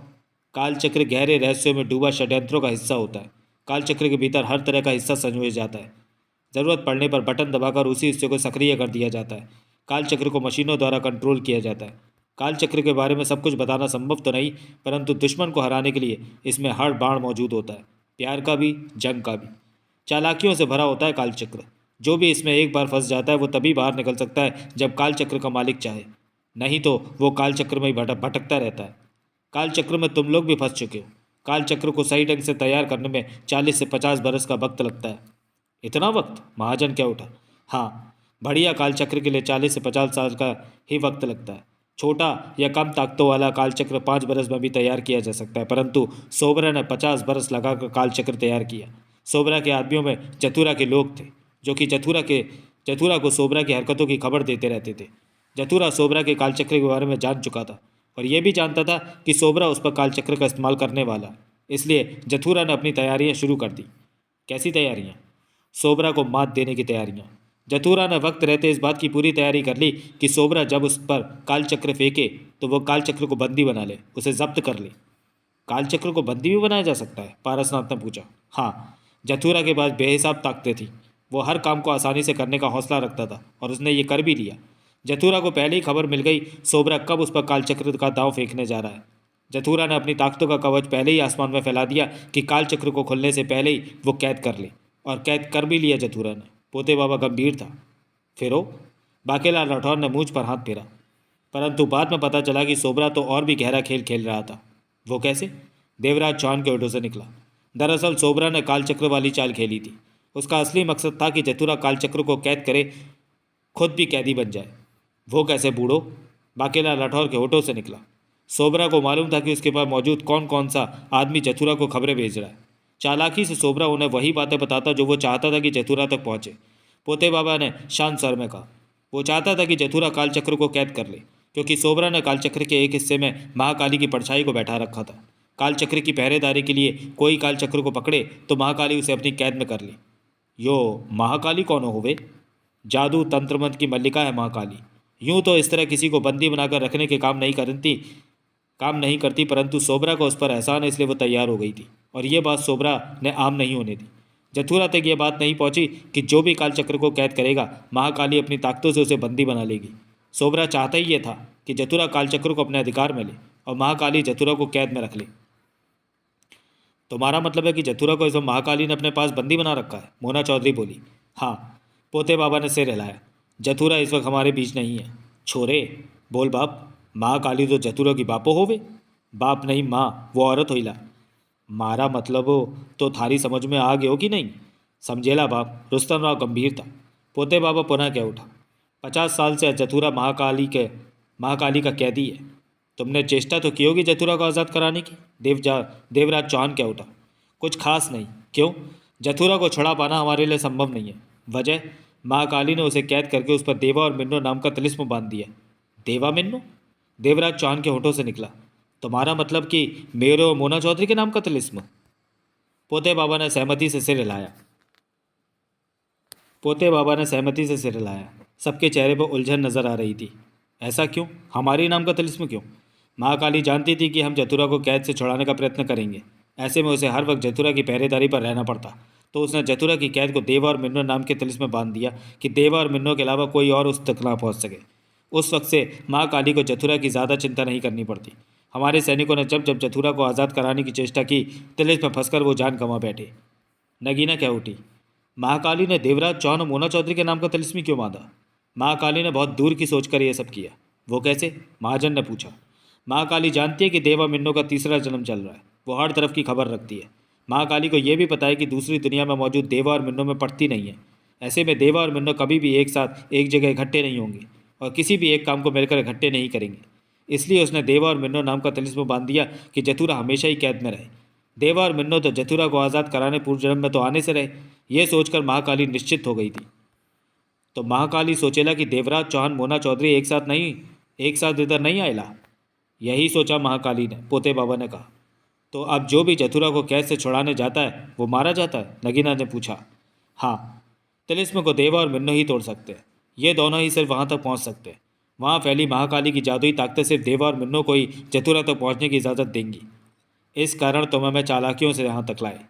पोते बाबा ने सहमति से सिर हिलाकर कहा। मजबूरी थी, ऐसा करना पड़ा मुझे। इसके अलावा मेरे पास कोई और रास्ता भी तो नहीं था। सीधे सीधे तुमसे कहता कि पूर्व जन्म में तुम्हारी ज़रूरत है तो कोई भी आने को तैयार नहीं होता। तुम चाहते हो कि अब हम जथुरा को कैद से आज़ाद कराएं? मोना चौधरी बोली। हाँ, यही चाहता हूँ मैं। मेरी सारी कोशिशें अब इसी बात पर आकर रुकती हैं। तुमने कैसे सोच लिया कि हम तुम्हारी बात मानकर ये काम करेंगे? मेरा दिल कहता है कि तुम दोनों इनकार नहीं करोगे। खतरे वाले काम में हम हाथ क्यों डालेंगे तुम्हारे लिए? पोते बाबा मोना चौधरी को देखता रहा। तुम्हें यह बात हमें पहले ही स्पष्ट तौर पर बता देनी चाहिए थी। पोते बाबा खामोश रहा। तिलिस्म को तोड़ना खेल नहीं होता, मोना चौधरी ने गंभीर स्वर में कहा। पूर्व जन्म में मैं भी नगरी की मालकिन रह चुकी हूँ और तिलिस्म विद्या में माहिर थी। ये एक भारी खतरे वाला काम है, आसान नहीं है ये सब करना। तो मत करो। तवेरा क्या उठी। सबकी निगाह तवेरा की तरफ उठ गई। गरुण की खोज भरी निगाह तवेरा के चेहरे पर फिरने लगी। मखानी बोरियत भरे अंदाज में चेहरा लटकाए कब से बैठा रह रहकर कमला रानी को देख रहा था। लंबी तपस्या के बाद अब जाकर कमला रानी से नजर मिली तो मखानी ने आग के इशारे से उसे चलने को कहा। कमला रानी ने इनकार में सिर हिलाया। मखानी ने झुंझलाकर पुनः यहाँ से चुपके से उठने का इशारा किया। कमला रानी ने मुंह फेर लिया। औरतों में यही खराबी है कि जब ज़रूरत पड़ती है तो नखरे दिखाने लगती हैं। ये कमला रानी तो औरतों की माँ है। पहले तो मेरे कान में बोल दिया कि चुपके से कहीं जाकर प्यार कर लेंगे। मेरी तबीयत हरी है प्यार करने को, तो खुद उठने का नाम नहीं ले रही। मखानी बड़बड़ा उठा। साली एक बार हाथ पर चढ़ जाए तो हालत बिगाड़ दूंगा। अगर तुम मेरे पिता को आज़ाद नहीं कराना चाहते तो ना सही। तवेरा लापरवाही से पुनः बोली। ये तू क्या कह रही है मेरी बच्ची? पोते बाबा के होठों से निकला। गलत क्या कह दिया? देवा और मिन्नो जथुरों को आज़ाद करा सकते। पोते बाबा। तवेरा गंभीर स्वर में कह उठी। पिता की आज़ादी का मतलब है मेरी आज़ादी खत्म। जब से वो कहते तब से मेरा जीवन बदल गया। मैं कहीं भी आ जा सकती हूँ। उनकी आज़ादी के बाद वो तेरे पिता हैं। मैं परवाह नहीं करती, तवेरा ने कहा और पलट कर बाहर की तरफ बढ़ गई। मेरी बच्ची तुझे क्या हो गया है? पीछे से पोते बाबा ने कहा, परंतु तवेरा बाहर निकल गई थी। शायद बच्ची की तबीयत ठीक नहीं। पोते बाबा ने चिंतित स्वर में कहा और गरुड़ से बोला, तुम उसे समझाओ गरुड़। जी मैं अभी जाता हूँ। कहने के साथ ही गरुड़ पलटा और बाहर निकलता चला गया। पास की कुर्सी पर बैठा रातुला धीमे स्वर में पोते बाबा से कह उठा, ये तुमने क्या किया पोते बाबा? गरुड़ को तवेरा के पास भेज दिया? पोते बाबा शांत भाव में मुस्कुराकर बोला, गरुड़ के बारे में मैं तवेरा को सब कुछ बता चुका हूँ। ओह, तवेरा का ये सब कहना उसकी किसी चाल का ही हिस्सा है। तुम इस बारे में निश्चिंत रहो रातुला। समझ गया। फिर पोते बाबा ऊंचे स्वर में सबसे कह उठा, तवेरे की बात का बुरा मत मानना। वो अपने पिता की कैद की वजह से बहुत परेशान है। मारे को तो दूसरे ही स्टोरी लागे। बाकेलाल राठौर ने सोच भरे स्वर में कहा, थारे को का लागे छोरे? ये बात बाद में देखेला बाप, ठीक हो? सबकी नज़रें पोते बाबा पर थी। मैं चाहता हूँ कि तुम दोनों जथुरा को आज़ाद करो महाकाली की कैद से। ज़रूरी क्यों है जथुरा को कैद से निकालना? देवराज चौहान बोला, बहुत ज़रूरी है। जथुरा के बिना हर नगरी की बढ़ोतरी रुक गई है। वो होता तो तुमने कालचक्र का हम पर इस्तेमाल किया। हाँ, यानी कि जथुरा के बाद तुम उसकी हर चीज़ के मालिक हो। हाँ, और जथुरा के आ जाने पर तुम फिर से उसके नौकर बन जाओगे। मैं अब भी नौकर हूँ, जथुरा का सेवक हूँ, पोते बाबा ने कहा। उसकी गैर मौजूदगी में तुम अपनी मनमानी कर रहे हो। वो आ गया तो मनमानी खत्म हो जाएगी तुम्हारी। पोते बाबा मुस्कुरा पड़ा। तुम इसे मनमानी कहते हो, जबकि मैं इसे बोझ कहता हूँ। कामों के बोझ तले में दबा जा रहा। मत करो काम। यहाँ जथुरा तो है नहीं जो तुम्हें काम। तू मुझे समझता क्या है देवा? क्या मैं चोर सेवक हूँ जिस कामों से मन चुराता है, या बेईमान हूँ जो जथुरा की गैर मौजूदगी में सत्ता का फ़ायदा उठाएगा? ऐसा सोचते हो तो गलत सोचते हो। मैं जथुरा का सच्चा सेवक हूँ। जथुरा महान है, उस जैसा कोई दूसरा नहीं। मैं दिल से उसका कायल हूँ। उसके द्वारा रचित हादसे कितने शानदार होते हैं। मैंने जथुरा से बहुत कुछ सीखा है। पर वो तो बेईमान होला बाप। कैसे? पोते बाबा ने रुस्तम राव को देखा। जथुरा सोबरा का हक मारेला, बाप से मिला माल बराबर बाटेला मांगता। मैं इस बहस में नहीं पढ़ना चाहता। यह बहस नहीं होला बाप, सच्चाई होला। जथुरा को उसके पिता से ताकते ना मिलेला तो जथुरा इतना पावरफुल नहीं बनेला। सारा कमाल तो उस ताकत का होला बाप, रुस्तम राव ने कहा। तम एकदम फिटो का वो छोरे, जथुरा मारे को शुरू से ही हरामो लागे हो। खामोश बैठा रातुला कह उठा। जथुरा के बारे में आप लोगों के विचार बहुत गलत है। तब मारे को गलत बोलो और मारे को कहो भी कि हम जथुरा को बचावे। जथुरा महान है, रातुला कह उठा। उस जैसा दूसरा कोई नहीं। छोरे, ये पूछो तो सीधा ना होवे। पोते बाबा ने देवराज चौहान और मोना चौधरी को देखा। मैं आशा करता हूँ कि तुम दोनों जथुरा को महाकाली की कैद से आज़ाद करा दोगे, इसलिए कि वो और नए हाथ से रचकर हमारी दुनिया के लोगों को इस बारे में जथुरा से बात की जा सकती है। पोते बाबा ने कहा। कैसी बात? उसे आज़ाद कराने से पहले उससे वादा ले लेना कि वो नए हाथ से नहीं रचेगा। वो हादसों का देवता है, हमारी बात क्यों मानेगा? उसे आज़ाद होना है तो ज़रूर मानेगा, पोते बाबा ने शांत स्वर में कहा। 2 पल के लिए चुप्पी छा गई वहाँ। तुम आखिर चाहते क्या हो? मोना चौधरी ने पूछा। जथुरा को आज़ाद करा लेना चाहता हूँ, पोते बाबा गंभीर था। तुम्हारा मतलब कि इस शर्त पर जथुरा को महाकाली की कैद से आज़ाद कराए कि वो नए हाथ से रचकर हमारी दुनिया में नहीं भेजेगा? पोते बाबा ने सहमति से सिर हिलाया। इस काम में बहुत खतरा है पोते बाबा, मोना चौधरी गंभीर स्वर में कह उठी। किसी के बांधे तिलिस्म को काट के मंजिल तक पहुंचना खेल नहीं है, जबकि तिलिस्म बांधने वाला तंत्र मंत्र का विशेष ज्ञानी हूँ। महाकाली ने देवा और मिन्नो के नाम का तिलिस्म बांधा है। ऐसे में तुम दोनों के लिए तिलिस्म को तोड़ना खास खतरे वाली बात नहीं है, पोते बाबा ने गंभीर स्वर में कहा। इसलिए तुम दोनों हम ये काम ना करें तो? देवराज चौहान बोला। पोते बाबा मुस्कुरा पड़ा। तो क्या करोगे तुम सब लोग, जबकि पूर्व जन्म में तो आ ही चुके हो? क्या कहना चाहते हो? ये तो तुम लोग भी जानते हो कि पूर्व जन्म में प्रवेश कर लेने के बाद तुम लोगों की वापसी तभी हो सकती है जब पूर्व जन्म का कोई बिगड़ा काम सुधार दो। या तो जथुरा को आज़ाद कराओ या फिर तुम लोगों को कोई और बिगड़ा काम तलाश करना पड़ेगा जिसे कि सुधार सको। क्या पता वो काम इससे भी ज़्यादा खतरनाक हो। तो ये चाल थी तुम्हारी, देवराज चौहान ने कहा। तुम सब जानते हो कि पूर्व जन्म में प्रवेश करा जाने के बाद हमें कोई एक बिगड़ा काम अवश्य सुधारना होगा, तभी हमारी वापसी के दरवाजे खुलेंगे। तुम सोचते हो कि तुमने हमें फंसा दिया कि ये काम हमें करना ही पड़ेगा। दूसरा बिगड़ा काम ढूंढना भी तो आसान नहीं। गलत मत सोचो, मैंने तुम लोगों को फंसाया नहीं। अपने काम के लिए तुम्हें यहाँ लाया ज़रूर हूँ, परंतु तुम लोग फैसला लेने को आज़ाद हो। नहीं काम करना चाहते तो मत करो, पोते बाबा ने कहा। यो मारे को चक्करों में ले हो। सोचने की बात होइला बाप। महाकाली है कहाँ? नगीना ने पूछा। उसके बारे में कोई नहीं जानता कि वो कहाँ है, पोते बाबा बोला, परंतु जथुरा के बारे में बताए। कहाँ है वो? अपनी ताकतों से मायावी पहाड़ी बनकर उसने जथुरा को वहाँ कैद कर रखा। तभी देवराज चौहान ने टोका। पूर्व जन्म में प्रवेश करने के बाद मुझे कुछ नजर आया था, यहीं कहीं कुछ। क्या? पोते बाबा ने उसे देखा। 2 गुफाएं, परंतु बाद में पता लगा कि वो गुफाएं नहीं, नाक के छेद है। फिर पत्थर के होठों को बोलते देखा जो खुद को आज़ाद कराने के लिए कह रहा था। वो वही मायावी पहाड़ी, पोते बाबा गहरी सांस लेकर बोला। क्या मतलब? महाकाली ने अपनी ताकतों से वही मायावी पहाड़ी बनाकर जथुरा को भीतर कैद कर रखा है। जो पत्थर की आकृति का चेहरा तुमने देखा वो जथुरा का चेहरा है, जो कि पहाड़ी के ठीक ऊपर इस तरह रखा है जैसे वो आसमान को देख रहा हो। उसके नाक के छेद जो कि गुफा की तरह है, उन्हीं में से रास्ता भीतर को जथुरा तक जाता है, परंतु जो भी उस रास्ते से भीतर प्रवेश करता है वो जीवित लौट के नहीं आता। मुझे कैसे जथुरा का वो चेहरा दिखा, या उसके हिलते होंठ, या फिर उसकी आवाज़ सुनाई दी? जथुरा ने तुम लोगों की मौजूदगी का अपनी ज़मीन पर एहसास पा लिया होगा, तभी उसने खुद को आज़ाद कराने की पुकार लगाई होगी। यह अच्छी बात है कि जथुरा पूरी तरह अपने होश में है। पोते बाबा ने चैन की सांस ली। फिर मोना चौधरी से क्या उठा। क्या तुम्हें भी ऐसा कुछ एहसास हुआ मिन्नू? नहीं।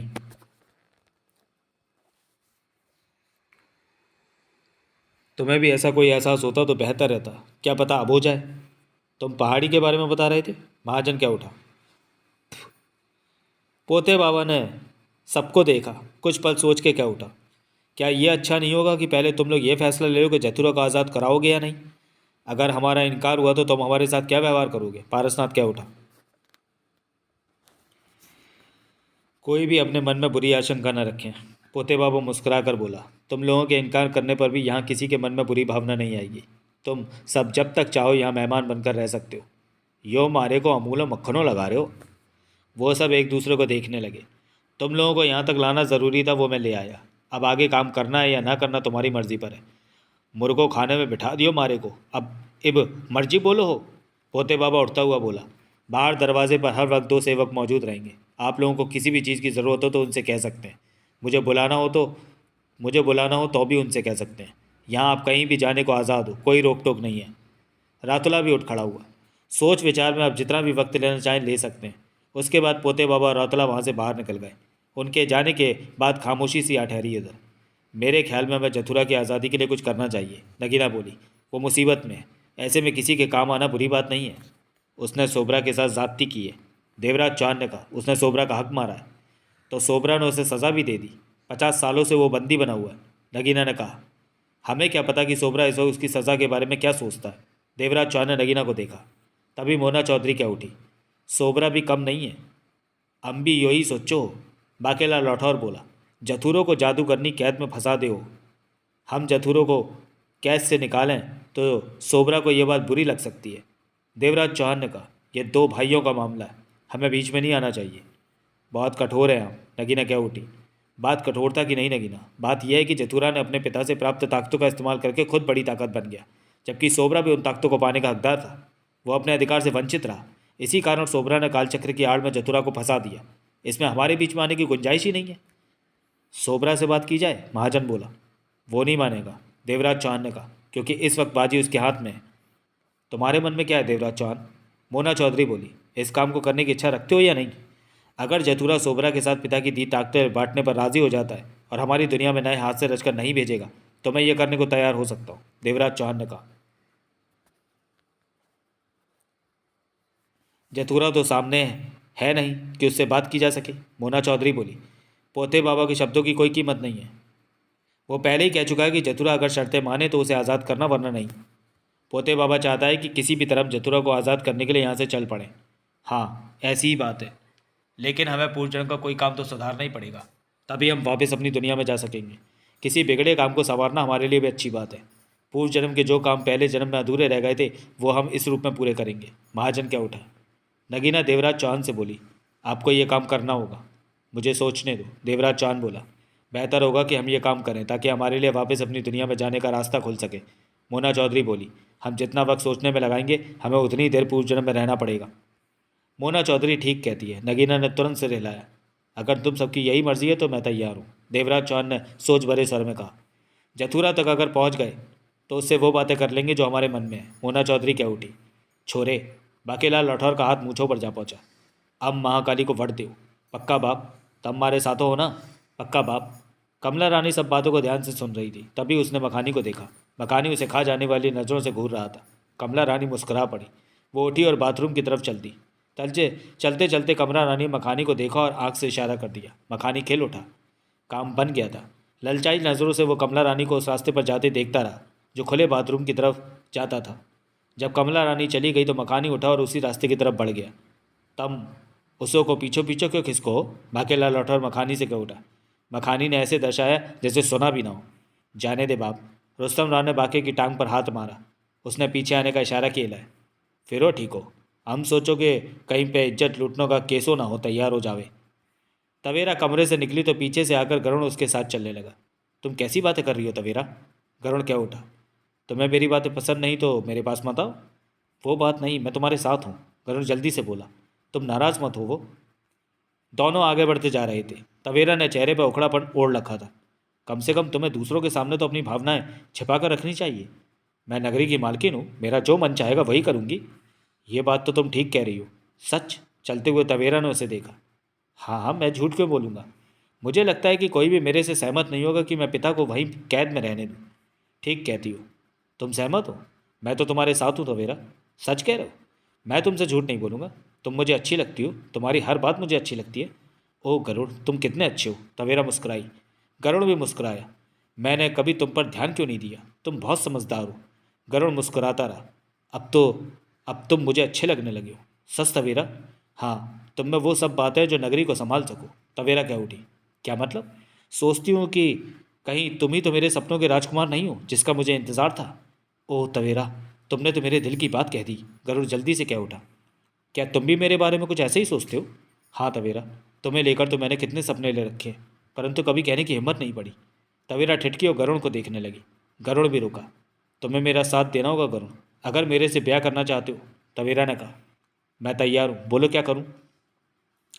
मैं अपने पिता की आज़ादी नहीं चाहती, परंतु इस बारे में मैं क्या कर सकता हूँ। देवा मिन्नो अगर पिताजी को आज़ाद कराने जाएं तो उनका काम बिगाड़ देना होगा। ये मैं कैसे करूँगा। तुम साथ रहना, हम किसी अच्छे मौके को ढूंढेंगे। साथ रहना, मैं समझा नहीं। देवा मिन्नो अगर पिताजी को आज़ाद कराने में महाकाली की पहाड़ी की तरफ जाने लगेंगे तो मैं भी साथ चलूँगी और बहाने से तुम्हें भी साथ ले लूँगी। मेरी बात को पोते बाबा इनकार नहीं कर सकेगा। समझ गया, तुमने जथुरा से चालाकियाँ हासिल की हैं। गरुण मुस्कुरा पड़ा। मैं अपने आप में भी कम नहीं हूँ। तंत्र मंत्र में मैंने महारत हासिल की है, परंतु महाकाली से कम हूँ। हाँ, वो तो बहुत बड़ी जादूगरनी है। अब तुम मेरे पास से जाओ, कोई देखेगा तो शक करेगा कि हम में इतनी देर तक क्या बातें हो रही। तवेरा कह उठी। तुम कितने अच्छे हो गरुड़। बार बार ये बात कहकर मुझे शर्मिंदा मत करो, गरुड़ ने प्यार से कहा। तवेरा मुस्कुराई और आगे बढ़ गई। खुशी से गरुड़ के पाँव जमीन पर नहीं पड़ रहे थे। वो तो तवेरा को शीशे में उतारना चाहता था, परंतु सारा काम अचानक ही उसके पक्ष में बन गया। तवेरा उससे ब्याह करने को तैयार थी। वो नहीं चाहती थी कि उसके पिता महाकाली की कैद से आज़ाद हो। वो नगरी की मालकिन बनकर रहना चाहती थी और आज़ाद जिंदगी बिताना चाहती थी। ओह, गरुड़ बड़बड़ाया, ये सब कितना अच्छा हो रहा है, बिल्कुल मेरी इच्छा की तरह। गरुड़ सीधा अपने कमरे में पहुंचा और दरवाज़ा बंद करके अलमारी की तरफ बढ़ गया। वह इस बात को ज़रा भी महसूस नहीं कर सका कि उस कमरे में रातुला का आदमी पहले से ही छुपा हुआ है। गरुड़ ने अलमारी खोलकर वो किताब निकाली और उसके भीतर मौजूद यंत्र से संबंध बनाकर सोबरा से बात करने की कोशिश में लग गया। सोबरा से बात हो भी गई। मैंने कर दिया सोबरा, गरुड़ खुशी से बोला। क्या? यंत्र में से महीन सी सोबरा की आवाज़ उभरी। तवेरा मेरे से ब्याह करने को तैयार है, गरुड़ ने कहा। यह अच्छी खबर थी। मेरी उससे स्पष्ट बात हुई है, परंतु अपने पिता के बारे में उसका व्यवहार अजीब सा है। वो कैसे? तवेरा नहीं चाहती कि उसके पिता को आज़ादी मिले। वो पिता के बिना आज़ाद जीवन जीना चाहती है। सोबरा की तरफ से आवाज़ नहीं आई। सोबरा, गरुड़ ने पुकारा। सुन रहा हूँ, सोच रहा हूँ तवेरा ऐसी तो नहीं थी। हाँ, अचानक ही उसके व्यवहार में मैंने ये बदलाव पाया। मेरे ख्याल में तुम्हें सतर्क हो जाना चाहिए गरुड़। क्या मतलब? यह तवेरा की कोई चाल भी हो सकती है। हो सकता है कि उसे तुम पर शक हो गया हो। मुझे ऐसा नहीं लगता। मुझे ऐसा ही लगता है। तवेरा तो जथुरा की भक्त है। अपने पिता की इच्छा के बिना कभी कोई कदम नहीं उठाती। ऐसे में वो एकाएक कैसे जथुरा के खिलाफ हो सकती है? अवश्य इसमें कोई रहस्य है। सोबरा की आवाज़ यंत्र से निकल रही थी। मेरे ख्याल में तुम्हें तवेरा की बात पर यकीन नहीं करना चाहिए, परंतु उसके साथ ही रहो और चाल को पहचानो। समझ गया। देव और मिन्नो का क्या हुआ? वो और उनके साथी महल में आ पहुंचे। जानता हूँ, आगे की बात बताओ। अभी तक देवा और मिन्नो जथुरा को महाकाली की कैद से छुड़ाने को तैयार नहीं हुए। क्या कहते हैं वे? गरुड़ ने वहाँ हुई बातचीत के बारे में बताया। वो तैयार हो जाएंगे। सारी बात सुनकर उधर से सोबरा की आवाज़ आई। इसके अलावा उनके पास अब दूसरा रास्ता नहीं। मैं क्या करूं? तुम इसी तरह उनके बीच रहो, परंतु तवेरा के दिल में क्या बात है उसे जानने की चेष्टा करो। मुझे तो ऐसा ही लगता है कि तवेरा को तुम पर किसी बात की वजह से शक हो गया। वो शायद तुम्हें बातों से भटका रही है। मुझे विश्वास नहीं होता तुम्हारी बात पर। आने वाले वक्त का रुख देखो, शायद कोई नई बात पता चले। बातचीत खत्म करके गरुड़ ने किताब वापस अलमारी में रखी और कमरे से बाहर निकल गया। कमरे में छिपा रातुला का आदमी छिपी जगह से बाहर निकला और गरुड़ को गया पाकर कमरे से बाहर आ गया। रातुला पोते बाबा से मिला। हमारी आशंका सही साबित हुई, रातुला ने कहा। गरुड़ यहाँ की खबरें सोबरा को दे रहा है। मेरे आदमी ने सारी बातचीत सुनी। मुझे वो बातें बताओ। रातुला ने अपने आदमी से सुनी सारी बातें बताई। गरुड़ गंभीर अपराध कर रहा है। पोते बाबा शांत स्वर में कह उठा। अति गंभीर। गरुड़ जन्म भर की कैद का हकदार है, परंतु ये सज़ा अभी नहीं, जथुरा के आज़ाद होने के बाद देंगे। सोबरा को शक है कि तवेरा कोई चाल चल रही है। उसने गरुड़ को सावधान किया। कोई बात नहीं, मैं तवेरा को इस बारे में सावधान कर दूंगा। सोबरा आसानी से पहचान गया कि तवेरा कोई चाल खेल रही है। शक तो होना ही था, क्योंकि तवेरा ने अचानक ऐसी बात कह दी थी कि जिस पर फ़ौरन विश्वास करना कठिन है। परंतु मुझे पूरा यकीन है कि तवेरा गरुड़ को धोखे में रखेगी और सोबरा तक उल्टी खबरें पहुँचाएगी। तुम समझते हो कि ये बात यहीं ख़त्म हो गई? नहीं, अब सोबरा तवेरा के बारे में सोच रहा होगा कि वो उलट क्यों गई। वो सोच रहा होगा कि गरुड़ जब तवेरा से ब्याह कर लेगा तो गरुड़ की आड़ लेकर वह जथुरा की हर चीज़ का मालिक बन जाएगा। ऐसे ढेरों ख्याल उसके भीतर से उठ रहे होंगे। यानी कि वो जो सोचना चाहता होगा वो नहीं सोच पा रहा होगा। गरुड़ का सहारा लेकर हमने उसकी सोचों को भटका दिया। इसका फ़ायदा हमें आने वाले वक्त में मिलेगा, पोते बाबा ने कहा। क्या सोबरा को भटकाना आसान है? गरुड़ के द्वारा खबरें उस तक पहुँचेंगी तो आसान है। उसे गरुड़ पर भरोसा होगा, तभी तो वो ये खेल खेल रहा है। गरुड़ ने हमें धोखा दिया। अवश्य, हम उसे जथुरा का सर्वश्रेष्ठ सेवक समझते रहे थे और वो भीतर ही भीतर सोबरा के लिए काम कर रहा था। मुझे कई बार लगता था कि सोबरा आसानी से हमारी चालों को पीट देता है, परंतु हमें कभी भी शक न हुआ कि गरुड़ ही वो भेदी है। देवा मिन्नो की तरफ से कोई खबर आई? रातुल्ला ने पूछा। अभी तक तो उनकी तरफ से कोई बुलावा नहीं आया। क्या पता वो जथुरा को महाकाली की कैद से छुड़ाने को तैयार ही ना हो, तब हम क्या करेंगे? धैर्य रखो, वो अवश्य तैयार होंगे। इसके अलावा उनके पास कोई दूसरा रास्ता भी तो नहीं। देवा का कहना है कि जथुरा को पिता से मिली ताकतों का सोबरा के साथ बंटवारा करना चाहिए था। ये हमारी समस्या नहीं है। इस बारे में देवा जाने, जथुरा जाने, हमें अपने कार्य की तरफ ध्यान देना है। जथुरा महान है, रातुला ने कहा। उस जैसा दूसरा कोई नहीं। कहने के साथ ही पोते बाबा आगे बढ़ गया। पोते बाबा तवेरा से मिला, सारी बात उसे बताई। सोबरा ने गरुण के मन में तुम्हारे लिए शक डाला है कि तुम कोई चाल खेल रही हो, पोते बाबा ने कहा। इससे कोई फर्क नहीं पड़ता। तुम्हें सावधान रहकर गरुण के साथ बातचीत करनी होगी मेरी बच्ची। मैं अवश्य सावधान रहूंगी, तवेरा ने गंभीर स्वर में कहा। वो मेरे से ब्याह करने के लिए मरा जा रहा है। यह सोबरा की योजना है। वो गरुण द्वारा जथुरा की हर चीज़ को अपने अधिकार में कर लेना चाहता है। उसका ये सपना कभी पूरा नहीं होगा। सोबरा का गरुण नाम का मोहरा हमारे बीच रहेगा तो खतरा बना रहेगा। गरुण मेरे द्वारा ही तो पिताजी का सब कुछ जीतना चाहता है। तवेरा मुस्करा पड़ी। आप निश्चिंत रहिए, सोबरा या गरुण को निशाना साधने के लिए मेरा कंधा नहीं मिलेगा। तुमने गरुण से ऐसी बातें कहनी है कि जिन्हें वो सोबरा को बताए और सोबरा की सोचे लक्ष्य से भटके। ऐसा ही कर रही हूँ मैं। तुमने जो सोचा है वो बताओ कि गरुण को कैसे इस्तेमाल करना चाहती हो। क्या देवा और मिन्नो तैयार हो गए पिताजी को महाकाली की पहाड़ी से आज़ाद कराने के लिए? अभी तक तो नहीं। क्या वो तैयार होंगे? मेरे ख्याल में तो अवश्य। तो मैं उनके साथ जाऊंगी, साथ में गरुण को भी ले जाऊंगी। गरुण को मैं अपने साथ रखूं तो बेहतर होगा, तवेरा ने गंभीर स्वर में कहा। किसी मुनासिब मौके पर मैं गरुण को उसकी धोखेबाजी की सज़ा भी दूंगी। ये काम तुम मत करना। क्यों? तुम चूक गई तो गरुण फिर तुम्हें नहीं छोड़ेगा। तवेरा मुस्कुरा पड़ी। पोते बाबा की निगाह तवेरा पर थी। क्या आपको लगता है कि गरुण को सज़ा देने में मेरे से चूक हो जाएगी? हमारा लक्ष्य जथुरा की आज़ादी है। मैं जानती हूँ। ऐसी कोई हरकत मत कर देना मेरी बच्ची कि जथुरा की आज़ादी में समस्या पैदा हो जाए। इस बात का मैं हमेशा ध्यान रखूंगी, क्योंकि मैं भी पिता की आज़ादी चाहती हूँ, तवेरा ने कहा। आप किसी तरह देवा मिन्नो को इस बात के लिए तैयार कीजिए कि वो पिताजी को आज़ाद कराने को तैयार हो जाए। मैंने अपनी तरफ से कोई कसर नहीं छोड़ी। अब उनकी तरफ से ही जवाब आना बाकी है। पिताजी के बिना यहाँ मेरा मन नहीं लगता। मुझे भी ऐसा ही लगता है। आशा है कि वे जल्दी आज़ादी पा जाएंगे। मैंने कभी भी नहीं सोचा था कि गरुण धोखेबाजी कर सकता है, फिर भी हमें वक्त पर पता चल गया, तवेरा कह रही थी। मुझे इस बात की भी चिंता है कि महाकाली अपनी पूरी ताकत लगा देगी कि देवा मिन्नो पिताजी को आज़ाद न करा सके। उसने कैद में देवा मिन्नो के नाम का तिलिस्म बांधा है। इस बात को हमेशा ध्यान रखो मेरी बच्ची। देवा मिन्नो समझदार हैं और अपनी समझदारी से वे तिलिस्म तोड़ते हुए जथुरा तक अवश्य पहुंच जाएंगे, पोते बाबा ने कहा। परंतु महाकाली कई नई समस्या उनके सामने खड़ी कर देगी। खतरे की आशंका तो हर वक्त लगी रहेगी। इस बारे में चिंता करना व्यर्थ है। परंतु तुम उनके साथ रहोगी। तुम अपनी ताकतों के दम पर उन्हें रास्ते में पड़ने वाली कई समस्याओं से मुक्ति दिला सकोगी। मेरे से जो होगा वह मैं अवश्य करूंगी, तवेरा गंभीर थी। जथुरा महान है। सच में पिताजी जैसा दूसरा कोई नहीं, तवेरा ने गहरी सांस लेकर कहा। पोते बाबा बाहर चला गया। तवेरा अपने कमरे में पहुंची। वहाँ दो सेविकाएं पहले से ही मौजूद थी।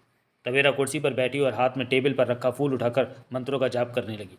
आधा मिनट ही बीता होगा कि एकाएक फूल का रंग बदलने लगा। तवेरा ने फूल को टेबल पर रख दिया और उसे देखने लगी। चंद पल बीते कि फूल का रंग बेहद तेजी से बदलने लगा। कभी कोई रंग तो कभी कोई रंग। आह! जथुरा की आवाज़ वहाँ गूंजी। मुझे दर्द हो रहा है। क्या तुम हो तवेरा बेटी? हाँ पिताजी, बात करना ज़रूरी था। आपके लिए खुशखबरी है। कहो, जल्दी कहो। देवा मिन्नो महल में आ पहुँचे। उनसे बात चल रही है आपको कैसे छुड़ाने के लिए। ये खबर तो सच में अच्छी है। ये बात मैं पहले ही जान चुका हूँ। जल्दी बात पूरी करो। मुझे अकेला छोड़ दो। तुम मुझसे बात करने के लिए अपनी ताकतों का इस्तेमाल करती हो तो मुझे बहुत दर्द होता है। देवा मिन्नो तैयार है मुझे आज़ाद कराने के लिए? पोते बाबा का कहना है कि वो तैयार हो जाएंगे। बहुत कष्ट में हूँ मैं। महाकाली की शक्तियाँ बढ़ती ही जा रही हैं। वो मेरे से क्रूरता से पेश आती है। सब ठीक हो जाएगा पिताजी, आप आराम कीजिए। अगले ही पल फूल का रंग बदलना रुक गया। तवेरा ने गहरी सांस ली और आंखें बंद कर ली। दोनों सेविकाएं अपनी जगह पर मौजूद थीं। तभी महाकाली की आवाज़ वहाँ गूंजी तो तवेरा ने तुरंत आंखें खोल दी। तुमने अभी जथुरा से बात की? हाँ। तवेरा ने हर तरफ नज़र घुमाई तो टेबल पर उसे नन्ही सी महाकाली की परछाई दिखी। ये देखकर तवेरा फौरन उठी और हाथ मारकर उस परछाई को नीचे गिरा दिया। तेरे को कितनी बार कहा है कि तेरी जगह नीचे ऊपर नहीं? महाकाली के हंसने की आवाज़ आई।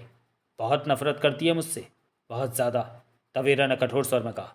तू जानती है कि तू जब भी जथुरा से अपनी ताकतों द्वारा बात करेगी उसे तकलीफ होगी, फिर भी तू बात करती है। तुझे क्या? मेरी शागिर्दी में आ जा, सब ठीक कर दूंगी मैं। कभी नहीं। तू अपनी ताकतों का बुरा इस्तेमाल करती है। मैं ऐसी नहीं हूँ। मैंने तंत्र मंत्र का ज्ञान हासिल किया है अपनी इच्छा से, किसी को दुख पहुँचाने के लिए नहीं। जथुरा की बेटी तेरी शागिर्दी नहीं कर सकती। बेशक तेरे पिता की तकलीफ़ें पड़ जाएं। तेरी ये बातें ज़्यादा नहीं चलेंगी महाकाली। तेरा अंत होके ही रहेगा। बेवकूफ़, महाकाली को कोई नहीं मार सकता। महाकाली के हंसने की आवाज़ आई। मेरा कोई मुकाबला नहीं है। तू तो मेरे सामने नादान सी बच्ची है। यदि तू मेरे पास आ जा तो मैं तुझे निपुण बना दूंगी। तू चली जा यहाँ से। तवेरा गुर्रा पड़ी। महाकाली की तरफ से फौरन आवाज़ नहीं आई। ठीक है, एक बात तो बता कि तू कौन सी चाल चल रही है? क्या मतलब? गरुण को तू कहती है कि तेरे को जथुरा की आज़ादी नहीं चाहिए और मुझसे दूसरी तरह बात करती है। तुझे गरुड़ वाली बात कैसे मालूम? तवेरा चौंकी। मुझे सब मालूम है। महाकाली हंसी। मैं जो चाहूँ वो मालूम कर लेती हूँ। तवेरा बेचैन दिखी। क्या चाल खेल रही है तू गरुड़ से? तुझे क्या? घबरा मत। तेरी चाल के बारे में मैं सोबरा को नहीं बताऊंगी। इधर की बात उधर करना मेरे काम का हिस्सा नहीं है। बेहतर होगा कि तू देवा मिन्नो के बारे में सोच। वे दोनों तो मेरे बेवकूफ़ बच्चे हैं। तूने पिताजी की आज़ादी को लेकर तिलिस्म उन दोनों के नाम से बांध रखा है। अवश्य, परंतु देवा मिन्नो वहाँ तक पहुँच ही नहीं पाएंगे। रास्ते में मैं उनके लिए इतनी परेशानियाँ खड़ी कर दूंगी कि वे भटक कर रह जाएंगे। भला जथुरा को मैं अपनी कैद से क्यों आज़ाद होने दूंगी? महाकाली ने परछाई से कहा। महाकाली की परछाई ने कहा, तूने तिलिस्म उनके नाम से बांधा है तो उनके लिए परेशानियाँ क्यों खड़ी करेगी? मेरा जो मन चाहेगा वो करूँगी मैं। तू बेईमान है। तवेरा दांत भींच करके उठी। बेईमान नहीं, ये ताकत है मेरी। मैं देवा मिन्नो को इस तरह भटका दूंगी कि वे जान गंवा बैठेंगे, तिलिस्म तक पहुंच ही नहीं पाएंगे। मेरी ताकत का तुझे अच्छी तरह अंदाज़ा है तवेरा। तवेरा होठ भींचे खड़ी रही। चलती हूँ, मेरे पास कामों का ढेर है, वो मुझे पूरे करने हैं। इसके साथ ही महाकाली की परछाई लुप्त हो गई। तवेरा के चेहरे पर चिंता की लकीरें स्पष्ट नजर आ रही थी। आप महाकाली से डरती क्यों हैं? एक सेविका ने कहा। तवेरा ने सेविका को देखा, फिर शब्दों को चबा कर कह उठी। डरना पड़ता है, वो है ही ऐसी। महाकाली की ताकतों से पार पाना आसान नहीं है। उसका कोई मुकाबला नहीं कर सकता। तभी तो आज वो विद्या के सबसे ऊंचे चबूतरे पर विराजमान है। फिर तो वो देवा मिन्नू की जान अवश्य ले लेगी। वो जो कहती है करके रहेगी। गुस्से से भरी तवेरा कमरे में टहलने लगी। मखानी जब वापस लौटा तो वो उस बिल्ले की तरह लग रहा था जो ढेर सारी मलाई तबीयत से चट करके आया हो। उसके चेहरे पर असीम शांति के भाव थे। वो कुर्सी पर आ बैठा। बाकी ने रुस्तम राव के कानों में कहा, छोरे जरो मखानों की फोटो तो खींचो। हरी भरी घासों चरो के आए हो। तू के जले लाए बाप? उधरो देखो, कमला रानी भी आगे हो। थकी थकी सी लागे हो। लगो हो मखानी उधेड़ दो उसको। बुरी नज़र मत डायला बाप। हम तो निरीक्षण करो, का पतो बलात्कारों की गवाही देनो पड़ो जावे। राजामंद है बाप। निश्चिंत रहेला। मारी लाटरो न लागे हो। घणो सूको पड़ो इधरो तो। कमला रानी मखानी के पास वाली कुर्सी पर आ बैठी। मखानी उसे देखकर मुस्कुराया। तूने तो थका दिया मुझे, कमला रानी ने मीठी शिकायत की। बहुत देर बाद जो हाथ लगी तू। अब तो शांत हो गया तू? क्यों ना होगा, पेट जो भर गया। तो अपने बारे में बता, मज़ा आया? क्यों ना आएगा? कमला रानी मुस्कुरा कर बोली। तेरा साथ है तो मज़ा ही मज़ा है। फिर चलें? पागल है, जान लेगा मेरी। थोड़ा आराम कर ले, दोबारा मौका मिलते ही फिर बाथरूम में जाएंगे। मेरा दिमाग ख़राब नहीं है। तू नखरे बहुत दिखाती है। नखरे नहीं दिखाऊंगी तो तू कैसे मानेगा कि मैं औरत हूँ? वो मैं मान जाऊँगा। कैसे? बाथरूम में जाकर। भूतनी के, तेरे को कोई और ख्याल नहीं आता? कमला रानी ने बेहद मीठे स्वर में बोला। ये बता, यहाँ पर क्या हो रहा है? देवा मिन्नो जथुरा को आज़ाद कराने के लिए राज़ी हो गए? तेरे को नहीं पता? तेरे सामने ही तो बातें हो रही थी। मैंने नहीं सुना, तब मेरा ध्यान दूसरी बात पर था। बता यहाँ पर क्या चल रहा है? मखानी ने कहा। कमला रानी मखानी को सारा मामला बताने लगी। नगीना देवराज चौहान से कह उठी, अब ये तो तय है कि अब ये तो तय है ना कि आपने जथुरा को आज़ाद कराने जाना है? हाँ। तो वक्त क्यों बर्बाद कर रहे हैं? इस बारे में पोते बाबा से बात कीजिए ताकि रवानगी तय हो सके। देवराज चौहान ने सामने बैठी मोना चौधरी को देखा। मोना चौधरी ने भी बात सुन ली थी। उसने सहमति से सिर हिला दिया। देवराज चौहान उठा और दरवाजे के पास जा पहुंचा। बाहर जतुरा के 2 सेवक मौजूद थे। पोते बाबा को बुलाओ, देवराज चौहान ने कहा। जी अभी बुलाते हैं, कहने के साथ ही एक सेवक वहाँ से चला गया। देवराज चौहान वापस लौटा। कह दिया पोते बाबा से मिलने के लिए? नगीना ने पूछा। हाँ। देवराज चौहान वापस कुर्सी पर जा बैठा। सामने बैठी मोना चौधरी कह उठी, हमारे लिए आसान नहीं होगा जथुरा तक पहुंचना। सोबरा के कहने पर महाकाली ने जथुरा को अपनी कैद में रखा हुआ है और हम दोनों के नाम का तिलिस्म बांध रखा है कि हमारे अलावा कोई जथुरा तक ना पहुंच सके। परंतु हम भी आसानी से नहीं पहुंच सकते क्योंकि महाकाली की मंशा है कि जथुरा आज़ाद ना हो सके। हम इस काम के लिए आगे बढ़ेंगे तो महाकाली हमारे रास्ते में खतरनाक से खतरनाक रुकावट डालेगी। वो हमें जथुरा तक नहीं पहुँचने देगी। इस काम को किए बिना हमारे पास कोई रास्ता भी तो नहीं। देवराज चौहान बोला। मैं तुम्हें यह बताना चाहती हूँ कि हमारे लिए ये काम आसान नहीं होगा। महाकाली हमारी जान भी ले सकती है। मोना चौधरी की बात पर नगीना के चेहरे पर दृढ़ता के भाव उभरे। जो भी हो, हम पीछे नहीं हटेंगे। नगीना बोली। मैं पीछे हटने को नहीं कह रही, आने वाले खतरों के बारे में आगाह कर रही हूँ, मोना चौधरी ने कहा। उधर बाकेला लौटर मखानी के पास पड़ी खाली कुर्सी पर जा बैठा। यानी कि एक तरफ कमला रानी और दूसरी तरफ बाकेलाल राठौर। मखानी ने नापसंदगी वाले नज़रों से बाकेलाल राठौर को देखा। बाकेलाल राठौर मुस्कुराया। क्या है? मखानी खा जाने वाले अंदाज में बोला। अकेलो अकेलो जाके मक्खनों खाया है, सारो मलाई चट कर दो। कौन सी मलाई? जो थारी बगलों में बैठी हो। तुमसे मतलब? मखानी ने मुंह बनाया। थोड़ी मलाइयों मारी झोली में भी डाल दो तो थारा का जावे। तुम पागल तो नहीं हो? मन्ने का कह दियो जो थारे को पागल दिखूं। बाकेलाल राठौर ने भोलेपन से कहा। मेरे पास कोई मक्खन मलाई नहीं है, मखानी ने मुंह बना कर कहा। थारे उधरो बैठी हो वे मलाई हो तो उधर जाकर खा ले, मेरे से क्या मांगता है? हम चाहो तब मारी मलाइयों को मारी सिफारिशों कर दो कि वो मारी मूछ पे भी लग जावे। तुम में इतनी हिम्मत नहीं कि मलाई सामने पड़ी हो और उसे खा भी ना सको, मखानी ने व्यंग से बोला। यो वालो हिम्मत मारे में होती तो मारे 10-20 बच्चे खेले होते आंगन में। बाकेलाल राठौर ने गहरी सांस ली। मारी गुरदासपुरों वाली बहुत बारों कहो कि मारी मलाई मूछ पे लगाई लो, पर मन ने हाँ ना की। नतीजों सामने हो गए। वो चारों बच्चों को पैदा करके दूसरों से ब्याह कर लो। अब मूछों को संभालो के रखो अभी तक। तो अब क्यों मुँह छिला रहा है? डिब्बे पर बंद करके रख। मूछो एक डिब्बों में ना समायो, डिब्बो खड़ खड़ करो, बाहरों झांकनों को मरो जावे। तभी कमला रानी मखानी से बोली। क्या बात है? मलाई मांग रहा है मुझ पर लगाने के लिए, मखानी कुड़कर बोला। मलाई मुझ पर लगाने के लिए? कमला रानी उलझन में भर गई। फिर मुंह आगे करके बाकेलाल राठौर से कहती। क्यों भाई साहब, कौन सी मलाई चाहिए आपको? भाइयों, बाकेलाल राठौर हड़बड़ा कर बोला। मारे को भाइयों बोलो हो? भाई को भाई साहब ही कहूँगी ना। बाकेलाल राठौर के चेहरे के भाव देखने लायक थे। मखानी उसे देखकर खुलकर मुस्कुराया। बाकेलाल उठा और अपनी कुर्सी की तरफ बढ़ गया। इसे क्या हो गया? मैंने ऐसा क्या कह दिया जो कि ये अचानक ही चल दिया? कमला रानी मखानी से बोला। सब ठीक है, तुमसे बात करके उसकी मलाई खाने की इच्छा उड़न छू हो गई, मखानी ने व्यंग भरे स्वर में कहा। बाकेलाल राठौर अपनी कुर्सी पर बैठा तो रुस्तम राव कह उठा। क्या होइला बाप? मलाइयो खा के आयो, तुम भी जाके खा लो। किधर होइला मलाई बाप? रुस्तम राव ने मखानी और कमला रानी को देखा। थारे को नहीं दिखी? नहीं बाप। तब वो तो सारी हम खाए आयो, बाकेलाल राठौर ने गहरी सांस लेकर कहा। पोते बाबा और रातोला ने उस हॉल के भीतर प्रवेश किया। बाहर अंधेरा छा चुका था, भीतर रोशनियां जगमगा उठी थी। पोते बाबा के चेहरे पर शांत मुस्कान छाई हुई थी। तुमने मुझे बुलाया देवा? पोते बाबा ने कहा। हाँ, देवराज चौहान बोला।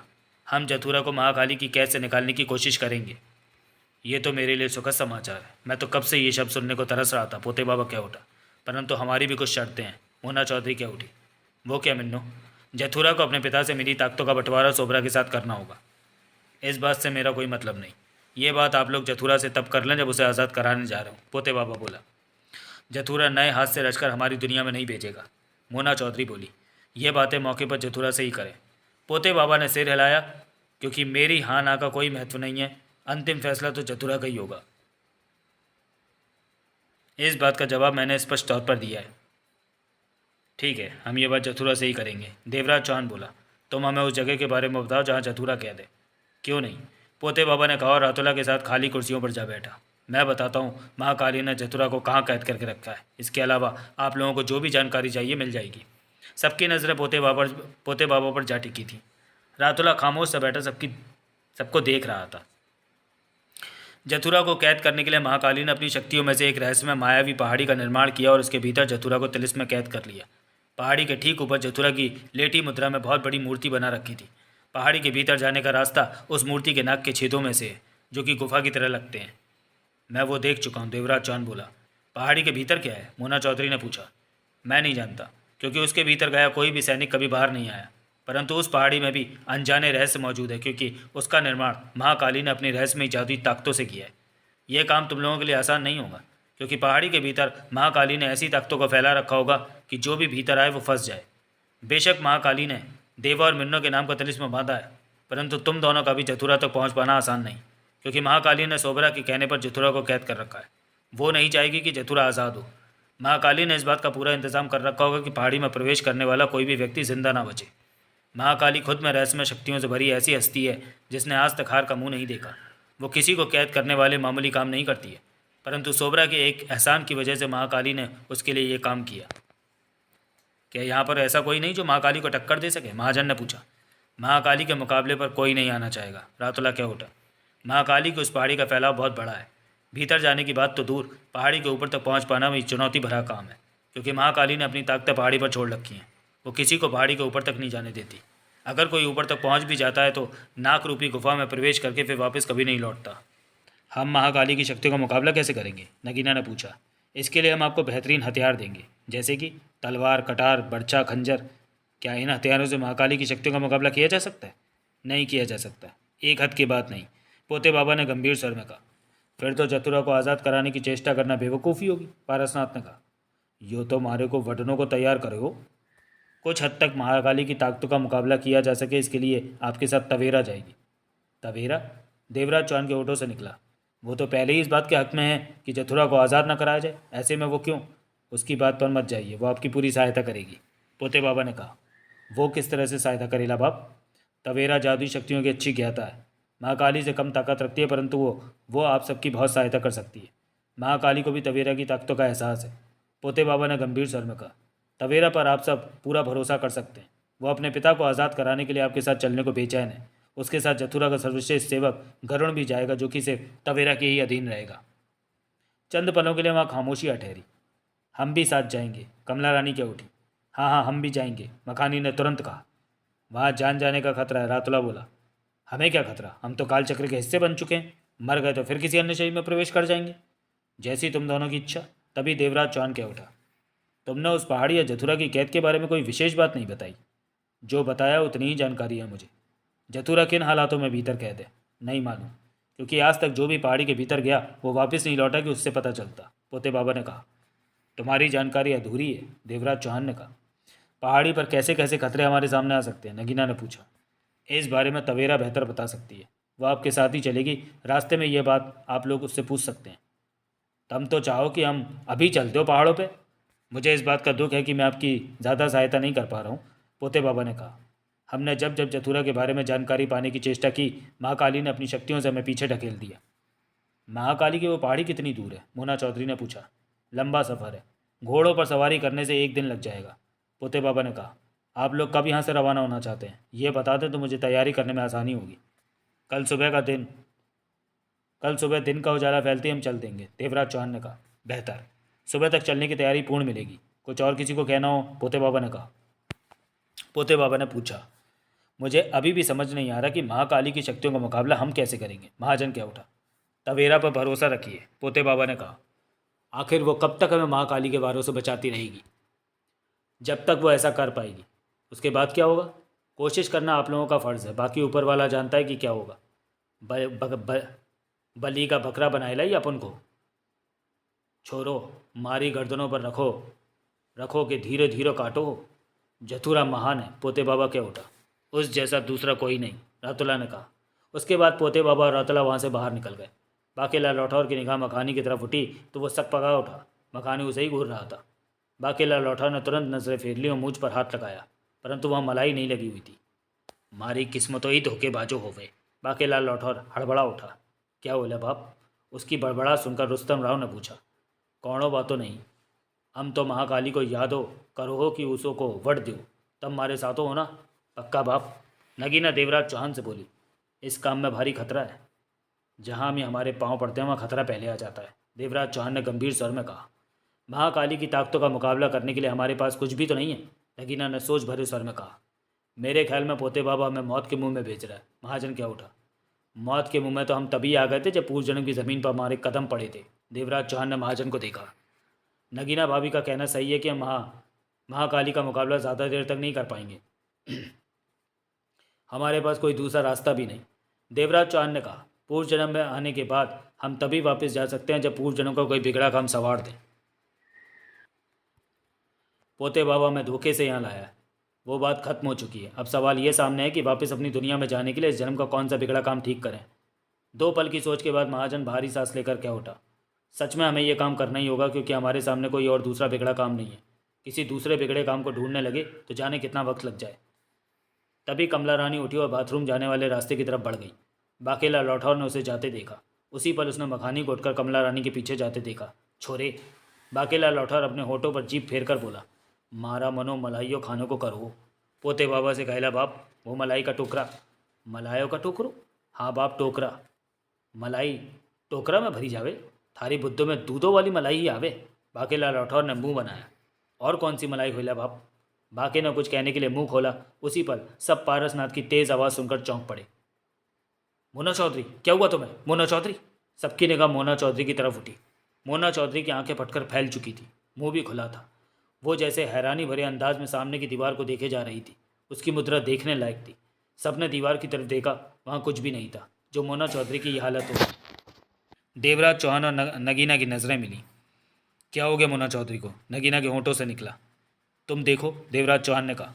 नगीना फौरन उठकर मोना चौधरी के पास पहुंची। मोना, मोना चौधरी। नगीना ने उसे कंधे से पकड़ कर हिलाया। क्या हो गया तुम्हें? तुम। तभी मोना चौधरी की गर्दन हिली और नगीना की तरफ घूमी। मोना चौधरी की आंखों में देखते ही नगीना को कुछ डर सा लगा। लाल सुर्ख आंखें थी मोना चौधरी की, खूंखारता से भरी हुई, चेहरे पर दरिंदगी सी घिरने लगी थी। ये देखकर देवराज चौहान की आंखें सिकुड़ गई। तू बेला है? मोना चौधरी के होंठों से खरखराती सी मर्दानी आवाज़ निकली। मिन्नो की बहन बेला? नगीना हड़बड़ाकर एक कदम पीछे हो गई। तो तुम कौन हो? नगीना के होठों से निकला। सब हक्के बक्के से मोना चौधरी को देखे जा रहे थे। मैं? मोना चौधरी के होठों से पुनः खरखराती मर्दानी आवाज़ निकली। नीलकंठ हूँ। पहचाना नहीं तूने मुझे बेला? नहीं। नगीना की हालत देखने लायक थी। उसी पल मोना चौधरी के होंठों से निकला नीलकंठ का ठहाका वहाँ गूंज उठा। सच में इस वक्त तो सबकी हालत देखने लायक थी। घबराहट, बदहवासी, परेशानी, हैरानी, उलझन के मिले जुले भाव सबके चेहरों पर नाच रहे थे। तो कौन था नीलकंठ? और जब ये सब लोग महाकाली से टकराएंगे तो कैसे कैसे खतरनाक हादसे इन लोगों के सामने आएंगे, ये सब जानेंगे हम इसके अगले भाग में, महाकाली में। तब तक के लिए धन्यवाद।